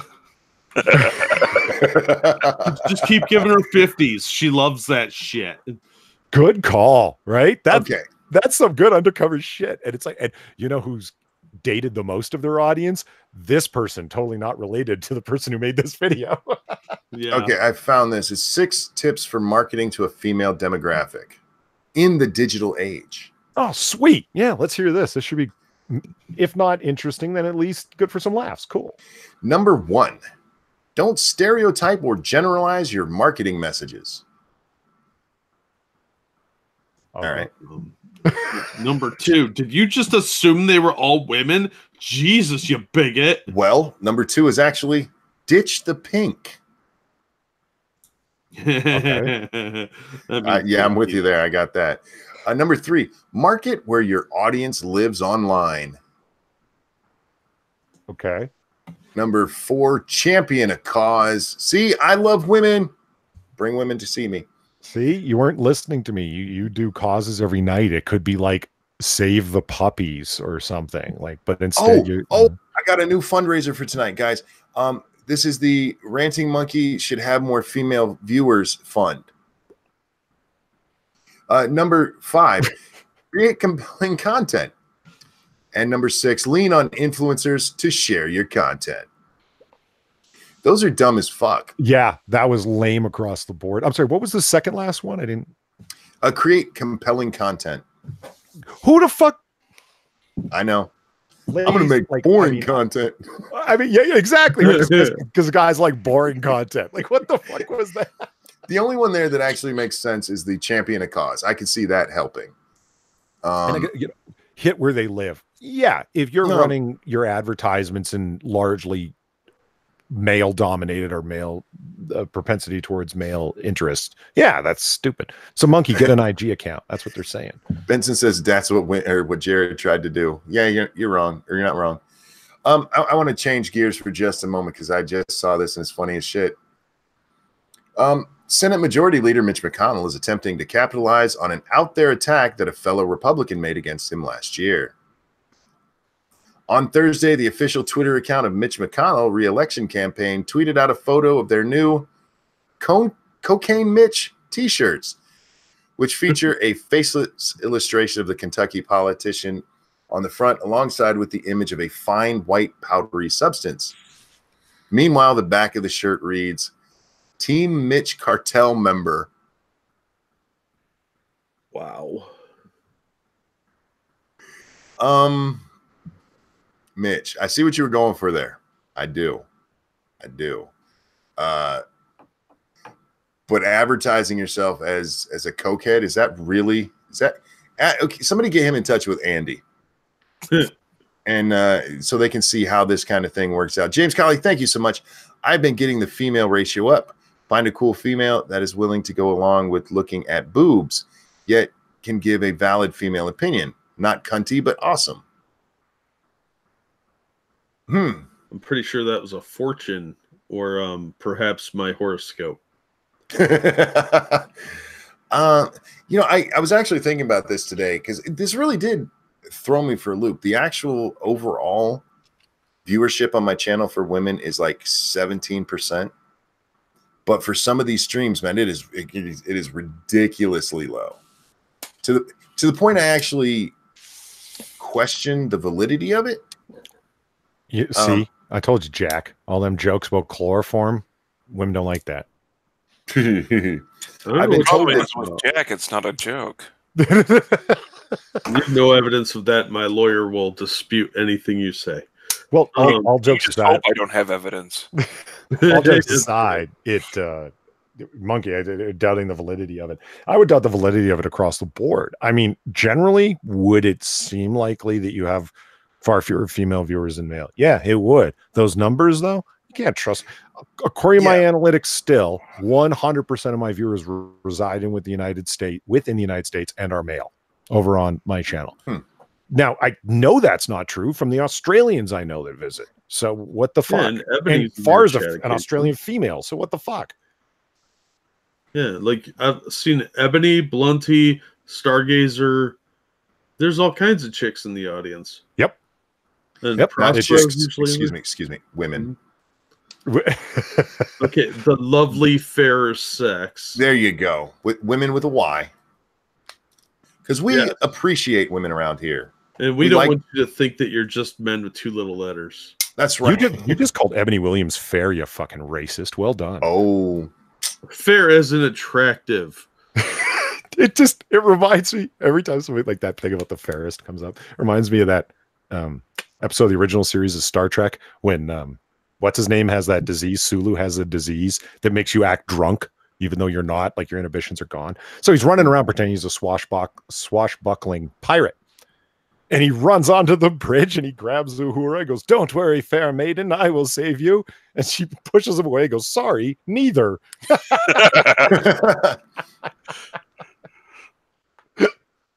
Yeah, I'm pretty sure their analytics are broke, but yeah, let's see. On YouTube, broken nonsense, right? Well, the other day, it said for 4 days I made no money. Like what? Like I've seen super chats come in. That can't be right. But you also nailed it earlier. I think I heard you say, like, you know, how many people in the audience have put down that you're women versus men. It's reliant upon an unreliable system. If the system itself doing the calculations is we got 7 layers of unreliability. You can't trust them numbers, man. YouTube, fix your shit. How many people using VPNs? That screws everything up, like in terms of where they're from, etc. You know. Look, I'm loved by the women's. I'm convinced of it. We're all loved by the women's. Saying about Mitch McConnell being dumb, though. Why didn't he just make a shirt that said, picture of him looking like, dressed like Walter White from Breaking Bad and say Breaking Bad policies? Oh, yeah. Something like that. That would have been way catchier. Well, send it to him. See what it... Nah, he looks like a frog. I don't trust him. But then that would add meth to the possible drugs people are saying he's been on. Yeah, but at least it's still, like, it's a better drug joke. You're right. You're right. What he did, that's not really even a good... Wow, that's a good picture there, Evil One. Hey, look, all the titties are covered tonight. Good job, fellas. They're still risque. I mean, they're nice. They're... Damn. That can't be comfortable. You have to self-check Twitter after. All right, I'll put this one on screen. It's good enough. This is why women don't watch, because we're about to judge this woman. Does that look comfortable? That doesn't look real. I feel like look at that super small spaghetti strap. That'd be cutting into her neck so hard she wouldn't have any circulation to her brain. Well, look how far it is cutting in. Yeah. No, that's unhealthy and most likely artificial ingredients, if not completely Photoshop. I mean, she's very attractive. She's very pretty, but Jesus Christ, honey! Look how round those are underneath there. That can't be real. Well, it's probably also touched up. So yeah, I mean that's got to be Photoshop, but they're just that's gross looking. I'll tell you what. I'll do a detailed search on it. Get back to you. Yeah, you do some analysis and let us know. Prospero says, "Well, that's adorably egotistical, ranting monkey, loved by all the women's." Yeah, that's so. Don't mean it's not true. Prospero, is this the first time you're encountering our ego? Really? James Colley, thank you. To me, yes, it looks like a great napping spot. That just looks uncomfortable. I feel bad for women with giant breasts. Like the ones I had a friend, she actually got them reduced in high school because they were so big, and even afterwards they were like, Jesus Christ. Monkey, I feel them too. I mean, I feel for them too. I did get to see those ones naked too. Couldn't even see the scar from where they took the stuff out. Tell Monkey to put up pictures of hot men. No. Why would I do that? You've got a search engine. Use it. Let's talk some layman's advertising tactics real quick. Okay. You want to appeal to men. You appeal to the lowest common denominator, not because meaning nobody ever went broke underestimating the values of the American consumer, etc. Right? Yeah, sure. Ideas. So you want to attract men. What do? Hot women, explosions, cussing, midgets, monkeys. Well, no. Yes. No, that's how you attract degenerates. That's different. I'm not saying there aren't degenerate men. Just, Thank you. How do you think I got on? So it's like, okay, that's the way anybody would assume. But a solid question is, how do you attract women? What's the appealing to the lowest common denominator for women? So cute boys, hot men, whatever. What else? It's like what gets called girl porn in movies, like romantic situations and blood. Like we're talking lowest common denominator. What would it be? No, it's like people cleaning things, maybe a nice loaf of bread and some cold cuts. Like, look at that sandwich making material. Hang on. I know what to do. I got this. Hang on. We're hanging. I know. Here, this is how we're going to get some women's in. Oh, there you go. Welcome home, ladies. And you wonder why you have a low female contingent audience, huh? You got one guy talking about sandwiches and you show kitchens. Do they not? How about that one? That's a little more open. If you don't like the island in your kitchen, there's a better one. How about that? Right, gives them room to get around with that ball and chain on and all. Yeah, the island really ties the room together. Plus, you could tie them to the island. I love the women's. I just want to throw that out there again. Give to Gay Hermie. What? That was yesterday. Was Gay Hermie. Tonight is Monkey wants more women to watch, but it's not doing anything to help it fund. Actually, I think Functional had a really solid explanation. Lowest common denominator, gossip, tabloids, and gossip. Yeah. He's not wrong. That's actually really because you know what I'm thinking of? You know what came to mind? I don't know. How do they get women to watch The View? Well, we did already talk about Jared, so we got the gossip covered. Got the gossip. Yeah, it's gossip, man. No, but girly gossip. Girly Do you know gossip. what so-and-so was saying such and such was doing? Like, if you're not like following like the Daily Mirror in the UK and who did what to so-and-so. I mean, it's a gamer guy. That's why you care. You know, formerly of Screw Attack, then currently of Game Grumps or something, whatever. Like that's why people care. I mean, yeah, but you gotta do it on the daily, man. Like, how many times have you talked about the royal baby today? I mean, come on. Let's talk about the royal baby. Some dude got in trouble for calling it a monkey? Actually, he sent out a picture of parents with a monkey. Was the problem. A monkey? Yeah. Oops. Yeah. Oops is no shit. Dumbass. And he's like, I didn't mean to offend anyone. Like, really? Come on. Like, I don't know, monkey. You say you want women viewers, and I believe you. Yes. But are you willing to do on the daily what it's going to require in terms of that bullshit gossip? That's not going to fucking grate on you. Look, man, there are 4 women I have to please in my life. My wife, my daughter, and my granddaughters. That's enough. Otherwise, look, I'm going to be me, and I just feel like the women will be like, man, he is awesome. There's only one woman in my life that I have to please, and as soon as that restraining order is lifted, I will. Appealing to women through delusion. Interesting. No, the women's love me. Watch. Type chat type. You know what I mean? Do a 1 if you're a woman and you like monkey. Watch what happens. Waiting. Okay. Waiting. I can see it going either way. They're a couple minutes behind us, so you got to give them a second. I got to pull myself. Do you wait for that to get taken out of context, or they're going to be hurtful tonight? I've had a bad day, y'all. Be nice to me. I've had a rough day, man. Oh, that's how I can get them. I can play up the sympathy because women are very caring. You've just got 11 ones. I ain't got no ones. What the fuck? No, there's a 2 and a 9. Y'all are hurtful. Ones. Well, that's true. Yeah, Prospero loves me 9 ones. Look at that. Loves you 9 ones. She loves me 9 ones. Jocelyn loves me 32 ones. See, I told you. That is some heavy duty delusion, dude. Oh my god. No, dude. Nico loves you 69 ones. Isn't Nico a dude? I don't know, but Nico loves you 69, so all right, Nico. Aaron Medley loves you 3,000. Spoilers. Yeah. We'll get to that another day. That was so adorable. I mean, that'll break your heart as a red male. Whew. Oh, you know what broke my heart? I watched this today. Somebody put it out. Apparently it's been 25 years since the scene in Fresh Prince of Bel-Air where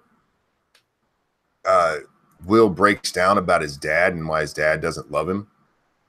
Yeah. If you guys have never seen it, you should watch that. What is it? It's a minute and a half. Yeah. That'll get you right in the field. My real dad, I've talked about this before. See, I'm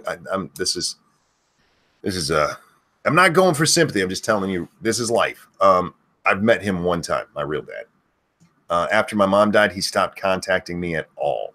So I think in my lifetime, I met him once and I got like 3 letters from the man.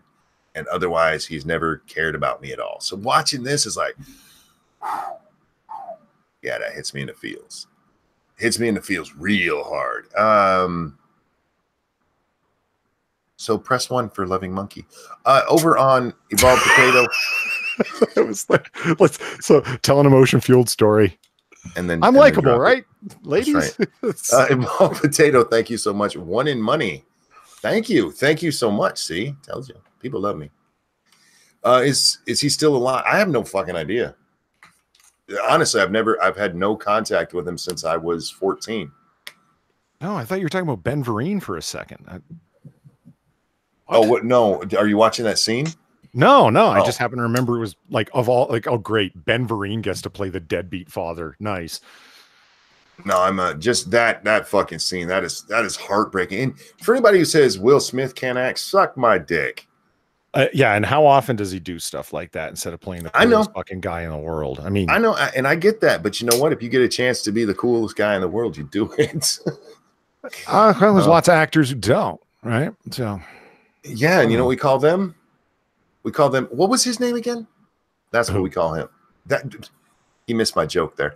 No, you guys ignored my one. Says Blunty. I didn't miss it, Blondie, sweetie. I saw it. I appreciate it. No, we call them Oscar-winning actors who don't have to whine about racism to explain why they don't have more Oscars. Yeah. So Spike Lee. You know what? The ones who don't make money. I get you. Spike Lee is an incredible director. He really is. Nice. He's not a bad director, but no, in my opinion, he's a great director. Like if you've never seen Spike Lee films, or at least are not aware of having seen one, don't go see the stereotypical Spike Lee films that everybody talks about. See when he directs a quote Hollywood movie and watch it and tell me that it isn't extremely well put together. Inside Man comes to mind. Great fucking film. 25th Hour starring Edward Norton. Great fucking film. He's like, I can do it all. I can either do my personal passion projects or I can do a Hollywood style film. And he's not wrong. I don't know. He's also a little crazy, but yeah, whatever. He's really crazy, but I always wonder where he hides his pot of gold because he's really short. Would you have to explain the joke, Jack? Well, you paused, and I was like, Polly didn't get it, so I better explain it. 25th Hour. I'm not rich, so I didn't get it either. If you want to talk about a deep emotion-fueled film. Yeah. You ever see a Monkey? No. Edward Norton plays a guy that he's off to jail for, I think it's 15 years at the beginning of the film. And the film is about the last 24 hours before he surrenders himself to do 15 years in prison. What does he do with his time? And that's Edward Norton. And it's talking to old high school friends that have led completely different lives than him. He got arrested for heroin trafficking and dealing with the criminal people he was dealing with his girlfriend that he's going away with. It's one of those pseudo twist ending films. It's got a really well-known scene when he goes into the bathroom and curses out everything that he hates about New York just because he's so scared and insecure about going away. He stares at himself in the mirror and starts screaming at a reflection of himself. It's a great moment. It's really well edited. In chat, Devil Fruit says, I think the women that did not say one agree with Lady Monkey. Lady Monkey's method with dealing with your ego. Here's the thing. If you're ever trying to control my ego, don't. I mean, there's no doing it. There's just not. So I'm going to ruin this movie for everybody. The twist ending is that it's all an elaborate joke, and it's actually a birthday party. Okay. Have you seen that movie, Jack? No, I don't care. I saw Spike Lee's name on it. And I was like, "Fuck that! I'm not watching it." Really? Yeah, I don't put money toward racists. No. Well, the guy hates white people. Position on it, yeah. But I didn't pay money for it, so whatever. You know what I do whenever I come across a movie that potentially interests me, but I don't want to support anyone? You know, most libraries let you check out movies. Oh, true. Yeah. Especially university libraries, where if they don't have it through the university library transfer system, you can just have them bring it in free of charge because it's part of your student fees. So why not take advantage? I do. P-Dog says, I seem to be the rare case of having good experiences meeting my natural father. Yeah, I've heard that story, and yeah, I think you probably are. Most of us are like, fuck that guy. Because, I mean... Actually, P-Dog Knight makes a good point. Will Smith has his wife doing his bitching for him. You're not wrong. I mean, because what else is she going to do? Interview people over her stupid red table? Seen those? No. Red table interviews? You know, the clip that everyone's been using, or at least more people should have been, of Don Lemon saying, I was talking to Jussie Smollett. I was texting him, is there anything I can do for you? Is there anything I can do for you? And so on, because we're both like black and gay, right? So it's like, you know, automatic solidarity, you know? It was during one of Jada Pinkett's red table interviews. Like they literally have a red table and they sit around and it's the black view would be the best way to describe it. It's gossipy. And she interviewed someone from CNN. No wonder nobody's heard of this. Well, it's big in its own way. I forget. It's on like Netflix or HBO or Amazon Prime or whatever the fuck. This is literally the first time I've heard of it. Yeah, well, it's big on Black Twitter. People talk about it a lot, and on Instagram and so forth. I don't hang out on Black Twitter. I'm too white. Hmm. I get all my news about Black Twitter from Satsu. Hmm. He likes to go in there and argue. He does Black Twitter and Black Facebook. Yeah, he likes to go in there and fuck with them. I love Satsu. Fear of getting Hillaried in 2020. Women voters still haunted by 2016. Except the ones that voted for Trump. What, they're going to get the shakes and fall down, and Secret Service will have to lift them into the car? Some like that. Some Democratic voters are describing a kind of lingering trauma dating back to Hillary Clinton's loss to Donald Trump in 2016, a fear that at least a part of that defeat confirmed that too many Americans reject the notion of a woman in the White House. Look, I want to say this. I think all of the women in the White House should be in the White House because I support the women's. Thank you, James Colley. It's on Netflix, and it got canceled, Polly. There you go. Nice. Jada Pinkett, I ain't worth shit. Smith fails again. Wow. Yeah. Polly doesn't love the women's. He doesn't. I love the women's. Have you ever seen her talk about herself? No. She has such a high opinion of her and her family and everything that they do. She thinks she's a fucking genius in advertising and music. If you've never seen her rock band, you got to go check it out on YouTube. Watch how seriously she takes herself when she's performing. She thinks she's a songstress and a songwriter and a brilliant marketer. And it's like, are you? Or are you just completely supported by your husband's money? In the chat, I'm curious, how many of you sincerely think it would be okay to have a female president? Press 1. Now, you don't have to answer if you don't. We're not going to get anybody in trouble here. But if you think it would be a good idea, press 1.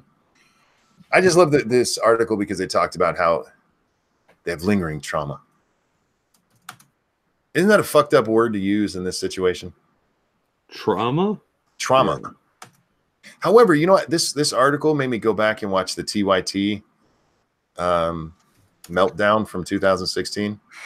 And you know what? Trauma might be the right word. Oh, man. Well, I love the video descriptions from smug to desperate or words to that effect. And it's like, yes. Yeah, man. Yeah, that was Faithless. Fucking amazing. What did Faithless say? 0.75. Nice. Thank you, Terry Diamandis. God damn it. Oh, P-Dog Knights is Nikki Haley. Yeah, Nikki Haley's sharp and competent, man. No question. Terry Diamandis, thank you so much. I agree that all the women in the White House should be in the White House. It has a kitchen, right? Yes. But it should be noted the best chefs in the world are men. That's just fact. Well, yeah, but they're like, what do they call those? Waitresses. Servers, I guess, is the current nomenclature. Is that what we call them now? Servers? I don't know. I still call them waitress. But I would still call a stewardess a stewardess. Yeah, I was waiting for you to finish that line. The last time I went on a flight, some older guy called the flight attendant a stewardess, and she corrected him, and harshly. Sitting right in front of me. That's how I was able to hear it. Give me a drink. She was going down the aisle with the drink cart, right? And he said, "Oh, excuse me, stewardess, can I get a?" And she said, "We are called flight attendants." Like, can you fly? Do you attend to a flying person? No, then you're not a fucking flight attendant, stewardess. Yeah, I would have went off on her. Yeah, fuck that. Bering says, I call them here love. If some bitch lost her mind like that at me over me calling her, stewardess, I'd be like, damn, stewardess, you're kind of pissy. I would have to do something to fuck with her. Yeah, be like, are you on the rag? You really want to break the mold? Call the male flight attendant a steward. See what happens. Oh, yeah. I think I'm going to do that. Hey, Stuart. It's like, there's no one named Stuart here. I want to see if anyone is even able to respond. Hey, Bering, trying to figure out how to get more female viewers. How do you get your female viewers, man? He's got a hot girlfriend. That's how he does it. That is true. Sugar Tits is amazing. She's also funny as fuck. That's why I love Sugar Tits, man. Ryan said, "Call them Toby, not Kunta Kinte." That is not nice.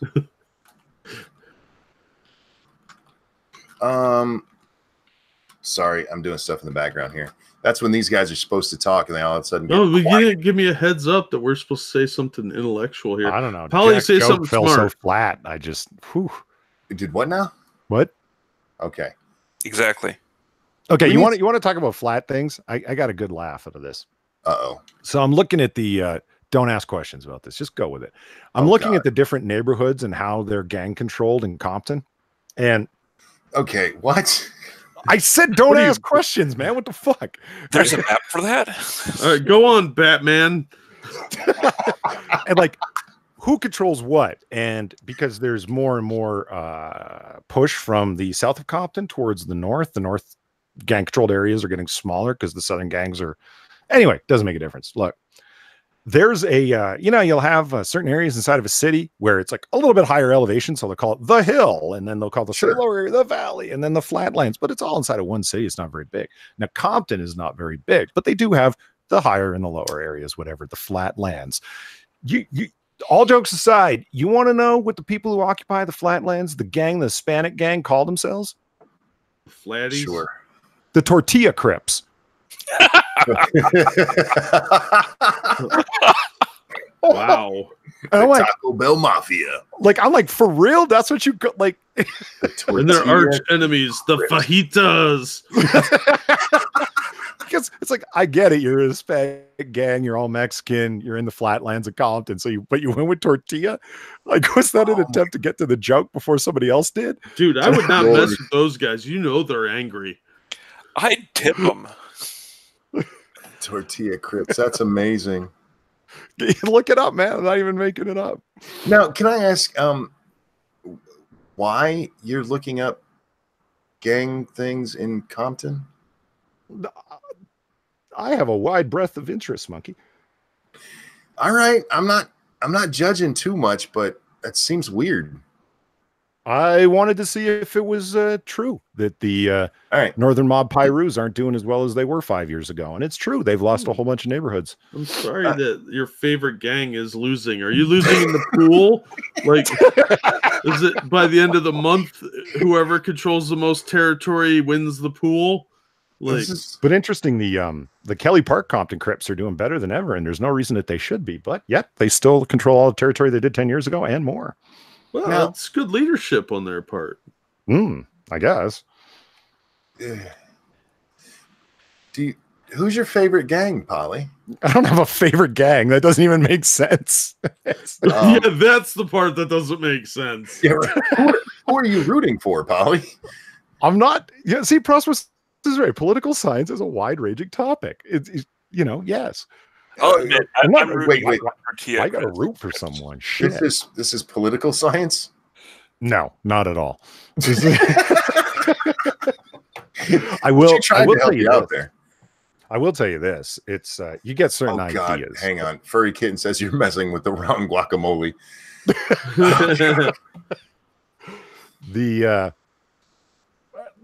Thank you, James Colley. Thank you, James Colley. Urban Risk. Maybe. Whoa. That's a great idea. So you were telling us who you're rooting for. I'm sorry, Polly. No, I said one. I'm not rooting for anybody. I mean, it's a very unfortunate situation. The entire. What you know what's really interesting, how certain areas are desired to be controlled. What makes an area desirable to have access to, and it's. Do you have access to the main strip? Because then you can come and go quite easily in both directions. But once you get into that neighborhood, it's a one way, only one way in and one way out, because that makes it secure, right? So you see the highest amount of tension is happening off of the main strips where it's going into a neighborhood where there's only one way in and one way out. That's the desired real estate. Thank you over on the Streamlabs. Circus Zero says, and now you know why I call him Polydon.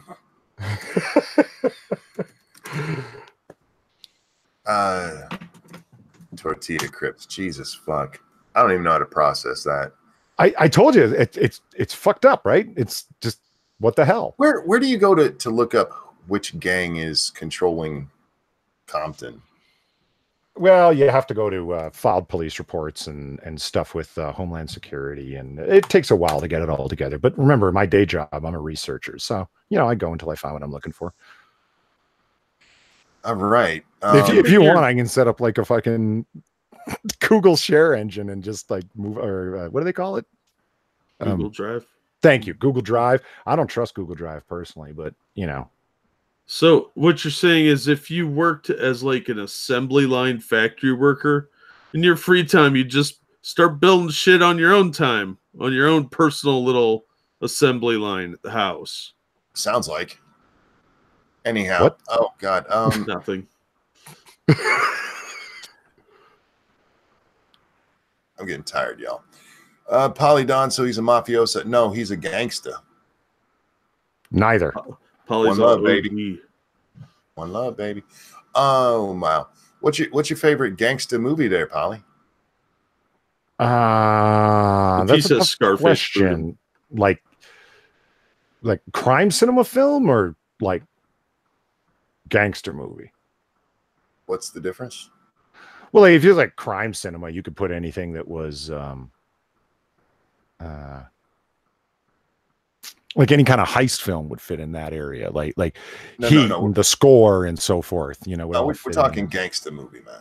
Like, Don't Be a Menace to South Central while drinking your juice in the hood. Oh, something like that. Probably Menace to Society would be the best one of them all. Really? No. Huh. Not Boys in the Hood, really? Not New Jack City? No. Wow. It's particularly whatchamacallit, Menace to Society is as good as it is, not for the main character, but for all of the ancillary characters around. Kane, the main protagonist of the film. Like you have AWACS played by MC8, who's like one of my favorite West Coast gangster rappers from back in the day, and just see him basically playing the character that he plays on every one of his albums. He's not playing a character. He's just sort of being himself. And it's hilarious. 2 shorts in that film, for God's sakes, for a hot second. And then Lorenz Tate playing O-Dog, legendary representation of a crazy as fuck 16-year-old who's like more murderous than the guy's twice his age because he's too young and stupid to not know it's not a good idea to whack people randomly. Like, yeah. And you know who else is in that film? Jada Pinkett Smith. Oh. Is that why it's your favorite? Yeah, you nailed it. Have you ever seen it? No, not all the way through.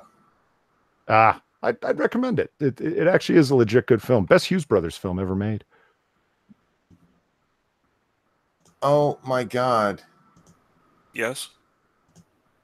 Do you guys remember me telling you the other day about Ed Krasenstein making a tweet that made him look like a moron?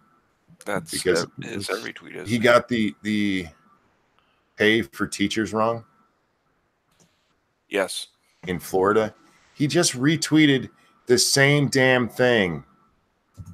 Now he's just trolling you. Oh, dear Christ. Now I have to respond to him again because you're a moron, Ed. Oh, God. What did I name that? I don't remember I named it. Actually, that reminds me of something. Here, let me show you guys something.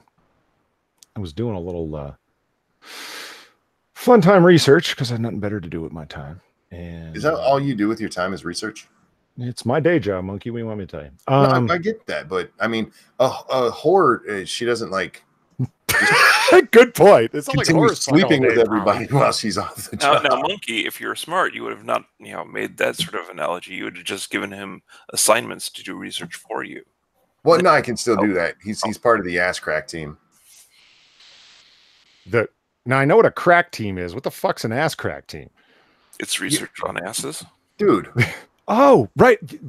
Yeah, Jordan and them. Gotcha. Right. I forgot about that. That was okay. Here, let me show you a picture that I found that I thought was just fascinating. I didn't think any photography of this era existed, but I found it. What are we looking at there? You tell me. Do you recognize the woman on the left, particularly. It's like Vanessa Williams. That's right. That is a very young Vanessa Williams. This is her in mid 1980s. Okay, this is her as a backstage photograph at a Broadway play called Checkmates. This was the first play that she ever did, and Vanessa Williams is very talented. She can sing, she can act, you know what I mean? And she did a play back when she was very young. And like, my God, 80s hotness in full effect here, am I right? But who's this individual behind her? That's the question. I didn't think that a photograph existed of them two together. Now, she co-starred in this play with an individual who was unknown at the time by the name of Denzel Washington. Perhaps you heard of him. Yeah. Okay. No. Jack don't watch those kind of movies. This is a guy by the name of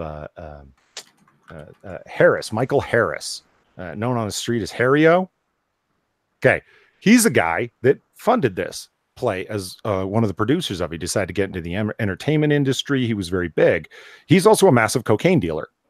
Oh, wow. Yes.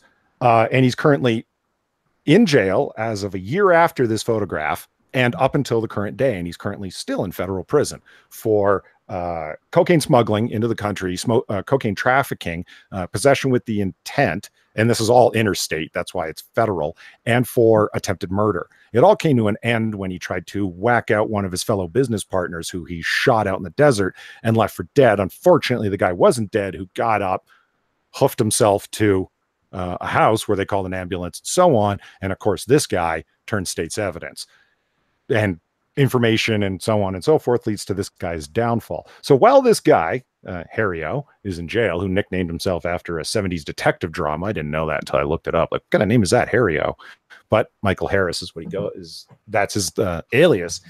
He ends up talking about, I want to get back into the entertainment game because he's from jail doing business. I made a lot of money off of those investments. I got Checkmates up and running, and it was great. Starred Vanessa Williams and Denzel Washington, gave them both their start in the entertainment industry. So I want to, get back in entertainment. So he's talking to his lawyer, a guy by the name of David Kenner, who's a big shot LA downtown attorney who had handled a lot of big drug cases, especially Mario Delabona, who is massive Colombian drug lord, right? In any case, David Kenner's got a lot of contacts, and one of the people he represented was an individual by the name of Marion Knight, commonly known as Suge Knight. Now, this is back in the day when this individual, Marion Suge Knight, was out of college football star, and he was a bodyguard to a couple of individuals by the name of the DOC and Dr. Dre, when they had just left Ruthless Records with Eazy-E, and they're looking to set up a new record company. So this guy on the right, Harry-O, in jail, serving federal time, 25 years, decides to put down $1.5 million to become a part investor in a new company that Suge is looking to start called Death Row Records. And the story just goes on, and more bodies pop up, and Tupac ends up being killed, and this holy shit, all of the details and stuff. So anyway, I get a big kick out of piecing this stuff together slowly over time. And it's a lot of fun for me because I don't play video games and I'm currently single. So what the fuck, You need to get laid right now. This is why we need a bigger female audience so we can get poly laid. Although I did just uncover a great theory. What if he's been hiding cocaine in women's hair and Joe Biden has been looking for it? Oh, maybe that's what happened. I cannot believe I'm reading this. Louis Farrakhan rails against satanic Jews in the wake of his Facebook ban. Oh, dear God. I think we all knew that was coming. Louis Farrakhan spoke at a Catholic church on Thursday night in the wake of his Facebook ban and denied that he hates Jewish people while ranting about satanic Jews. So a Muslim walks into a Christian church to rant about the Jews. Yes. There's a joke in there somewhere. I'm here to separate the good Jews from the satanic Jews, Farrakhan said, alongside racial activist Reverend Michael Fledger. So someone's doing this for us. I have not said one word of hate. I do not hate Jewish people. No one that is with me has ever committed a crime against Jewish people, black people, white people. As long as you don't attack us, We don't bother you. Them damn satanic ones, though. What do you do with them? What is the defining factor of determining a regular Jew from a satanic one? Something about termites. Allah. You know what? I made an agreement with Weebo Jones a little while ago because she loves talking about different things. Today she did Time Cube over on her channel. Jack was there. He knows what I'm talking about. Mm-hmm. She's really interested in things like that, as is Jack. And I was talking to her after a stream a while back, and I said, we should go over different things like this that like I've looked into in depth. And the Nation of Islam is one of them. If you want to talk about like early Nation of Islam history, fuck, it's fun. Like God showed up in Detroit. It's great. Like great in the sense of like Detroit. Like it's completely wackadoo, man, but it's fun to hear. And she's like, I don't know anything about that. And I said, yeah, that's the way we should do it. It's like, let me tell you the story and you can ask the questions. It's mind-blowing stuff. So yeah, basically Detroit got smited is what you're saying. It's just, no, God showed up in the, as the saying goes inside of NOI theology, is that God came in the person of an individual by the name of W.D. Farad. And, and he taught Elijah Muhammad, then Elijah Poole, who changed his name to Elijah Kareem, and ultimately to Elijah Muhammad. And that was the head of the Nation of Islam up until 1975 when he died. And then Farrakhan took over. But he didn't actually take over. It was his son that took it. Anyway, you guys don't want to know this now. It is the Honorable Elijah Muhammad? Yep, it was. Them, as they call him. He was the original pronoun user. Oh God! It's just a fun, wacky story. And then Farrakhan ended up taking money from Gaddafi in like 1986, I think it was, $5 million to fund international Islamic things, and the U.S. government blocked it because it's like, you're not going to give money to a hate group. And Farrakhan was like, "What do you mean we're not a hate group?" And it was fuck. Thank you, James Colley. Oh, sorry. Satanic Jews don't turn to dust when running into walls. God damn it. Anyway, I'm sorry I cut you off there, Random. What'd you say? The New Jersey mosque, 4 individuals. Yeah. You're still presenting me, monkey. Oh, I'm so, well, I thought, look, I'm trying to get more women's, and I've been told, Ebony Williams told me I needed to have you on in your voice more. I was like, that's hurtful. Well, I don't know. What's wrong with my voice? Battle of the baritones, is that what we're going to do? Baby. Ain't nothing wrong with me. Listen to me. You like it. What's that? How many women out there want to hear me come up behind you and go, shh, just let it happen? Nobody wants to hear that. Nobody, really? Come on, there's got to be one person in the audience. Yeah, but they're probably the person you won't do it to. That's all right. I just need to know somebody likes me. Look, I'm that guy that if a gay guy comes and says, "You're really hot," I'd be like, "Thank you very much. I'm not going to do you, but I appreciate that you've appreciated me." Born Wrong asked, wasn't that guy a door-to-door salesman originally? Yeah, W.D. Farad was a door-to-door silk peddler originally, but that was his vocation. But according to NOI theology, he was God in the person, and the reason he was going door-to-door was to spread his message amongst the lowliest of people, God's forgotten children, the tribe of Shabazz, i.e. African Americans. The wrath of Farrakhan! Good one, Jeremy. When you look into it and you realize that how much of the theology is just, it's a mishmash, hodgepodge gumbo of Rosicrucian stuff, Masonic ideals, Islamic Shriner business. Like, Jack, you'd see reflections and echoes of different things you've looked into. You know what I mean? Yeah. It's just an incredible mixture of this and that. You spend a lot of time researching the black people. Not really. All that NOI stuff was from a while back when I had an interest in it. More you're not interested in black people anymore? No, the Nation of Islam. How long can that hold your interest, really? Did you see what Prospero said? Yeah, I see that. I like you, but you sneaking up behind me and say that and may aerate you for spring planting. Hey, now. Was that my cue to hit on you, monkey? Look, I'm a beautiful man. You don't have to hit on me. I mean, I know I'm beautiful, but go ahead. What? All jokes aside, the fastest, easiest, most reliable way to get more women viewers is eye candy. Have a cute guy that's willing to turn on their mic and flash the pretty eyes at the camera constantly. I mean, I like seriously. I am pretty. I'm just okay. Are you roaming millennial pretty? And I mean for a man, because yeah, man, I'm beautiful. That's how they got guys clicking on her stuff. It's like, yes, the content is there, but the original draw.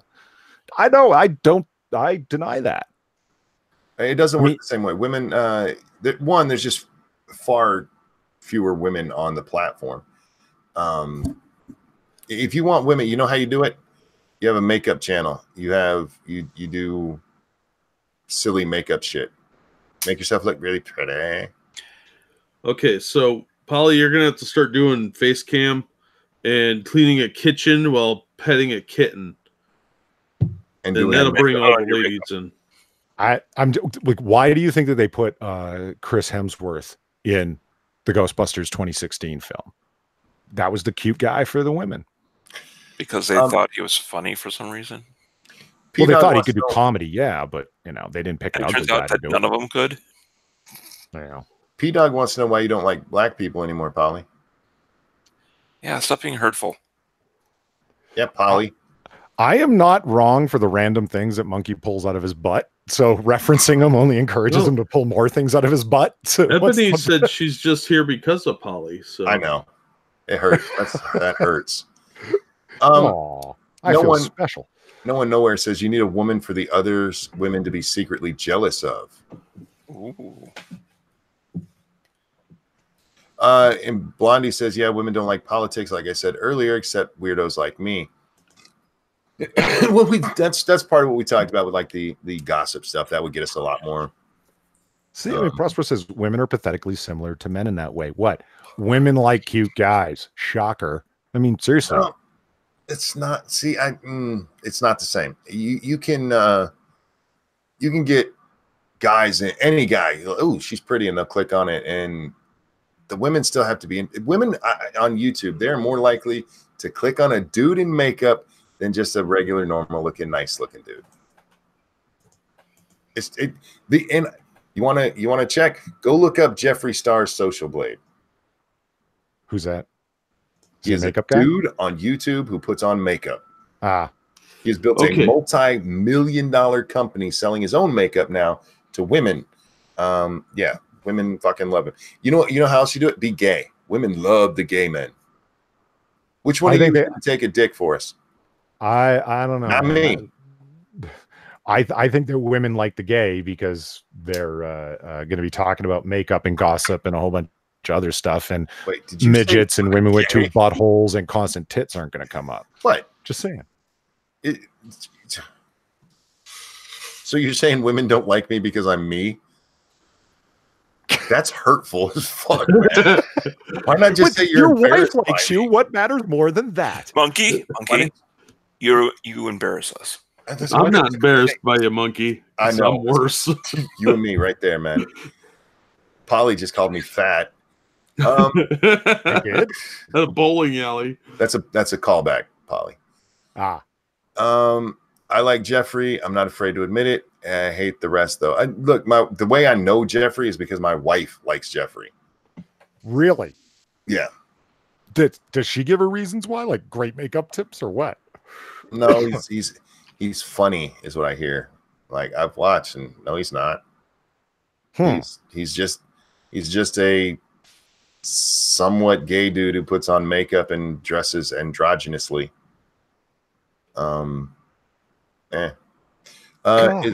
What? Okay.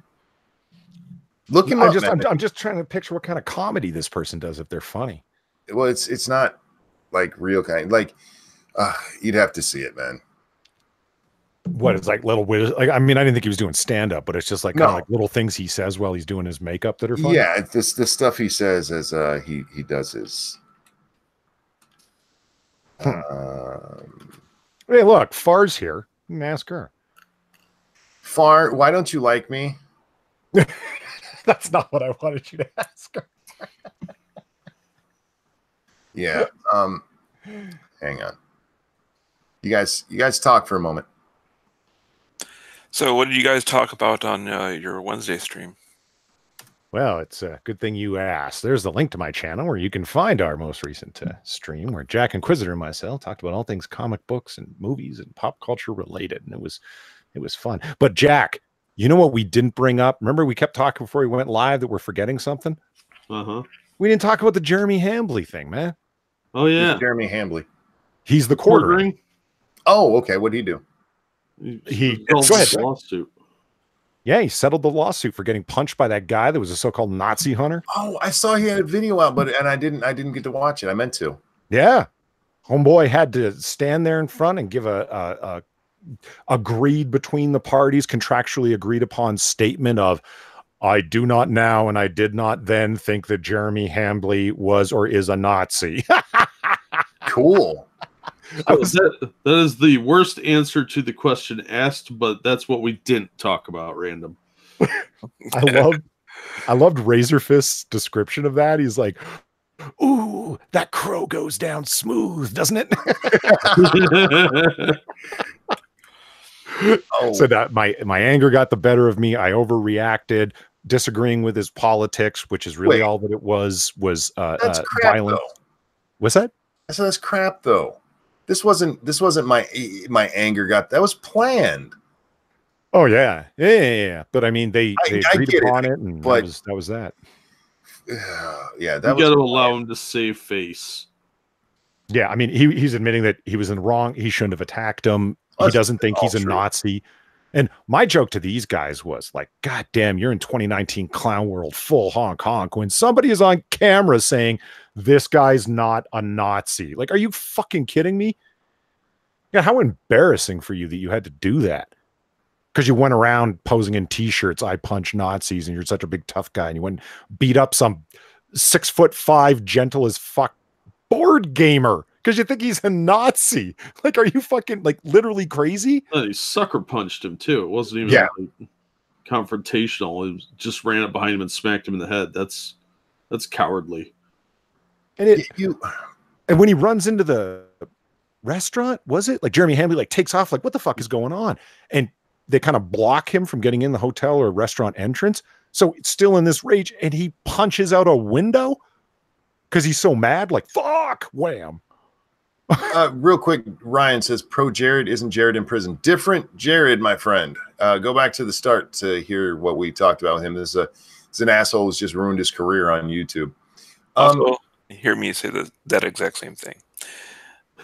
But I will tell you this, Hambly in his filing, or his lawyers filing on his behalf, sued for it because he was banned from Jack, what was it called? Gen Con. Thank you guys. He was life banned from Gen Con. Jeremy had gone every year. He makes all sorts of business contacts and sales going there, like big part of his business, right? So he makes this claim for all sorts of money as well as punitive damages and his medical bills, right? How much of the money was involved? Well, he didn't say, because in that little video that you were talking about, you saw it come up, right? He plays Louder's agreed upon contractual thing, and at the end of it, Louder says, so yeah, I was out of line, blah, blah, blah, blah, and I've agreed with Jeremy Hambly that this is the end of it, and I will have nothing more to say on this matter. End of video. Hambly comes on and goes, sorry for the scripted nature, but here's my agreed upon scripted statement. And he said, I have asked him to be invited back to Gen Con as he asked for me to be invited back to Gen Con. And we have agreed upon this statement and all other conditions of our agreement. And he says it with a big fucking smile. Says, and I will not have any further comment on this matter. And it's like, oh shit, dude, he settled for money, in my opinion. Like he probably did, but how much did the guy even have? You can have a lien put on you for years, sure. Bro. Also, didn't he have a store? Yeah, he had a game store. Plus, he also is a developer, so his rights to the games could be considered assets. Oh, good point. Like, I mean, there's the thing. Like, can you imagine how awful and uncomfortable that is when the bank examiners show up to tabulate how much you and your assets and your whole life are worth because they need to take it from you? Ooh. It's like a financial rectal exam, What didn't this guy get off like scot-free legally? Yeah. Criminally? Well, the police never went after him. That was the problem. Yeah, that was the claim, is that Jeremy went to the police and he filed a report, but then the police never They're not gonna do Who knows anything how about they two followed up? out-of-towners in Indianapolis. They identified him at the convention, so the police could have gone to him if they wanted to. Yeah, they weren't going to do that, though. It's a big hassle. Two out-of-towners getting in a mutual combat is probably what they thought it was. Also, they probably didn't want to embarrass Gen Con because that's a lot of money for Indiana. Yeah. When this lawsuit happened, I was like, why would you sue? I'm glad he won. He sued because there was no criminal matter going forth. There was no charges laid upon him. But I'm glad he won. I wish he would have got a chance to hit the guy back. Yeah, Hambly's not a small dude. I think it's just not in his nature, is what everybody says. See, the guy's just gentle and acquiescent. He's just laid back, you know. Even in this state, if somebody hit me in the back of the head, my instinct would be to grab that motherfucker. I'd probably suffer for it. Yeah, I'd probably trip and fall on my ass. But I hear you. But I mean, imagine how many times Hambly had heard that day alone. Are you Jeremy Hambly? Are you the quartering? Are you on Sleeve Media? You know, and he's just like, yeah, I am. Yeah, I am. And then one time he's out for drinks out of Gen Con. And then, are you Hambly? I am. Whoa, all of a sudden there's fucking hard ass fist flying at you. It's like, what the fuck? Like, you ever been sucker punched, Polly?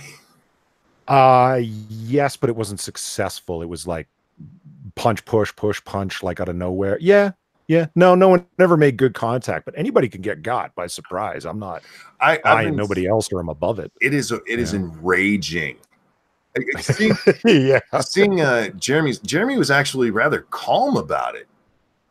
You know, and all the it's enraging. I hear you.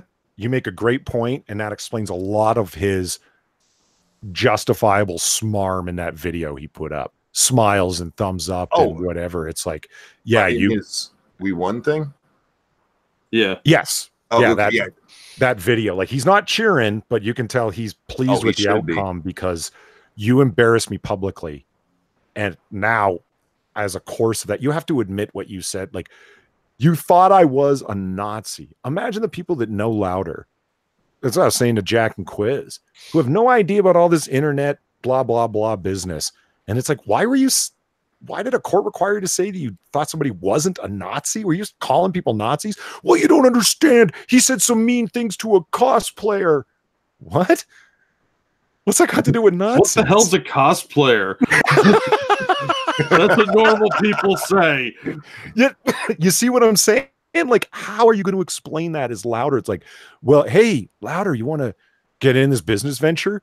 Nah, man, that motherfucker took me to the cleaners. For who? For what? Well, I punched him because he was a Nazi. And it's like, dude, did you stop taking some medication you should be on? Like, the Nazis were defeated in 1945. What the fuck? Unless you go to Argentina. Yeah, I hope Jeremy got a nice fat settlement out of it. I really do. Yeah. But I still think part of the settlement should have been you get to punch him. Well, you got to admit, and I honestly, I was thinking, like, I can see this being settled and then NDA agreements, and that's the end of it. Yeah. You know what I mean? Like, nobody finds out nothing, and people are legally bound not to say nothing. It seems very much like Hambly, and this is pure guesswork speculation, insisted, like, no, my reputation is fuckered. This guy called me a Nazi. Unless he's going to withdraw those statements in a scripted way, so everyone agrees on it. I'm not going to pressure the guy. I don't have to interview him, but he has to say, like, retract his fucking reason for doing it. And that's what I guess is kind of what went on. Like, that was a requirement that Hambly insisted on. Mm-hmm. And all I could think was, God damn it, I hope Mark Wade has to do that in the case going forward with Richard Meyer. For Wade to have to say, I called this guy a white nationalist, insinuated he had connections to alt-right groups in the KKK. I had no evidence of this. He's not. I did, in fact, call up to get this guy's book canceled and interfered with a contract I wasn't involved in for reasons that were baseless. To hear Wade have to admit that would just be like, ugh. Because this is how brigades on Twitter carry on. It's holding on to a narrative no matter what. And to have to step back from the narrative in such a public way it's not about ego. It's about, how about you do 10%, a 10% recompense for all of the fucking damage you did to this guy's reputation. Well, that's why Hambley sued. Ryan asked Jeremy. No, it's not Jeremy. We're Jeremy Hambley. The quartering. Quick question: should infidelity be illegal? Criminally? It actually is in some places. It's just not ever prosecuted. They talked about that during Clinton's campaign because in D.C. at the time, it was actually illegal to cheat on your spouse. I don't know if it still is. Can you imagine being the legislature the legislator in this day and age to go, I don't think cheating on your wife should be illegal anymore. Bold stance. Yeah, bold stance. I don't think it should be criminally illegal. No. Oh, Ryan said I was talking to someone in chat. Okay, just making sure because we're throwing the name Jeremy around a lot. So just making sure. Gentlemen, infidelity, criminally illegal? No. Polly?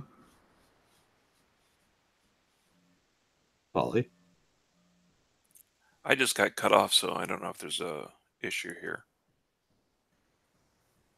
Oh. Did this fucking thing just kick all of us?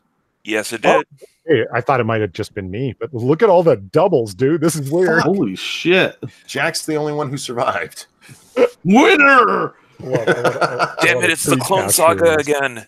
Like the internet Hunger Games just happened and I won. So, Jack, I'm sorry. Go ahead, Brandon.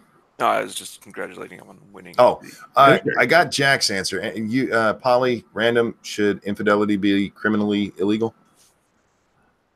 I think yes, but nobody cares what I think. I care. It's okay to have an opinion. Polly? Criminally? No.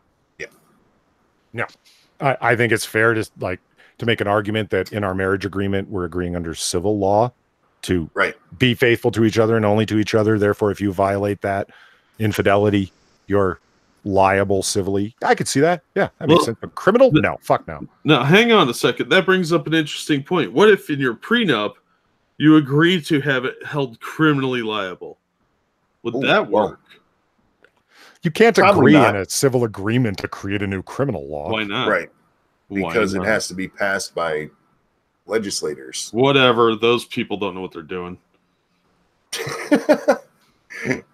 No, like I said, I don't know if DC ever changed their laws, and I know there's other people around the country or other places around the country that, it is criminally illegal, but they never prosecute it. No, see, that's why we need to bring back the stockade, because that's what that sort of thing was good for. Public shaming. Yeah. You know what? If you cheat on your spouse, you should have to go on Twitter and let the whole world mock you for it. Yeah, right, Jared? Well, the cheating shit, man, is I don't know. I guess I'm one of those rare guys that thinks it's low as fuck. Like it. Yeah, that's scumbag move. Yeah. It's just it's wrong as fuck on so many fucking levels, and it makes me just as angry to hear a woman cheating. And the justifications I in my own life, it's anecdotal, but that I've heard women give. Oh, he wasn't paying attention to me. Then why didn't you leave him? Well, we weren't really in a good place. You realize that's a bullshit excuse to justify it, right? Fuck, come on. All right, with that, guys, I think YouTube was telling us we should wrap this up. We've gone for what, 2.5? Something like that. Chat, guys, thank you so much for coming, hanging out with us. Thank you for the donations. You guys are so fucking generous. I cannot tell you how much I appreciate it. Random, is there anything you'd like to shield tonight? Well, if you are into 7 Days to Die, we have an open server Wednesdays and Thursdays. Information in Satsu's Discord channel. Also, if you've liked anything I had to say, I do intend to be posting videos sometime soon. Once I get this move done, I have the space to make stuff now. So I will be making humorous content at some point in the near future. Cool. So feel free to subscribe. Subscribe to Random. Polly. Yes. Is there any gang you'd like to shield tonight? Like to give a shout out to my boys, Nutty Block Compton Crips all day. But the not really, that's a bunch of bullshit. I mean, that's a real gang, but I mean, you shouldn't be calling out gang names for jokes. There's a link to my channel where you can come by and see Jack Inquisitor and myself talk about all things comic books related and all that fun stuff, and slowly chart the disintegration of the industry we love because a bunch of SJWs took it over. Fun times. Good times, good times. Jack, anything you'd like to shill tonight? Oh, we lost Jack. He just came back. It was my turn. Jack, is there anything you'd like to shill this evening? No, I'm good. Thanks for the donation, Terry. Okay, and tonight is Friday, yes? Yes. Is it? Oh, crap. Okay, everybody's breaking up. Is that me? Fuck. No, I mean, I can hear you fine. You guys hear me fine? Okay. I hear everybody fine. Try to get through this. Tonight we will be on Scribe Lights channel, Lords of the Night, 9 p.m. Eastern time. After that, we will be over on 2 Cents Plus playing some more 7 Days to Die. That's at about 11:15. So come check that out. It's a lot of fun. Also, tell all your women friends to come watch this show. We need more women's. I need women's. I don't want to see anything about them. I just need to know they're there because my analytics make me sad. With that, I would like to thank Brandon, Polly, and Jack. Thank you guys for joining me. Audience, thank you so much for coming and hanging out with us. Have a wonderful day, and we will see you next time. Bye. Have a good night, Bye, everyone.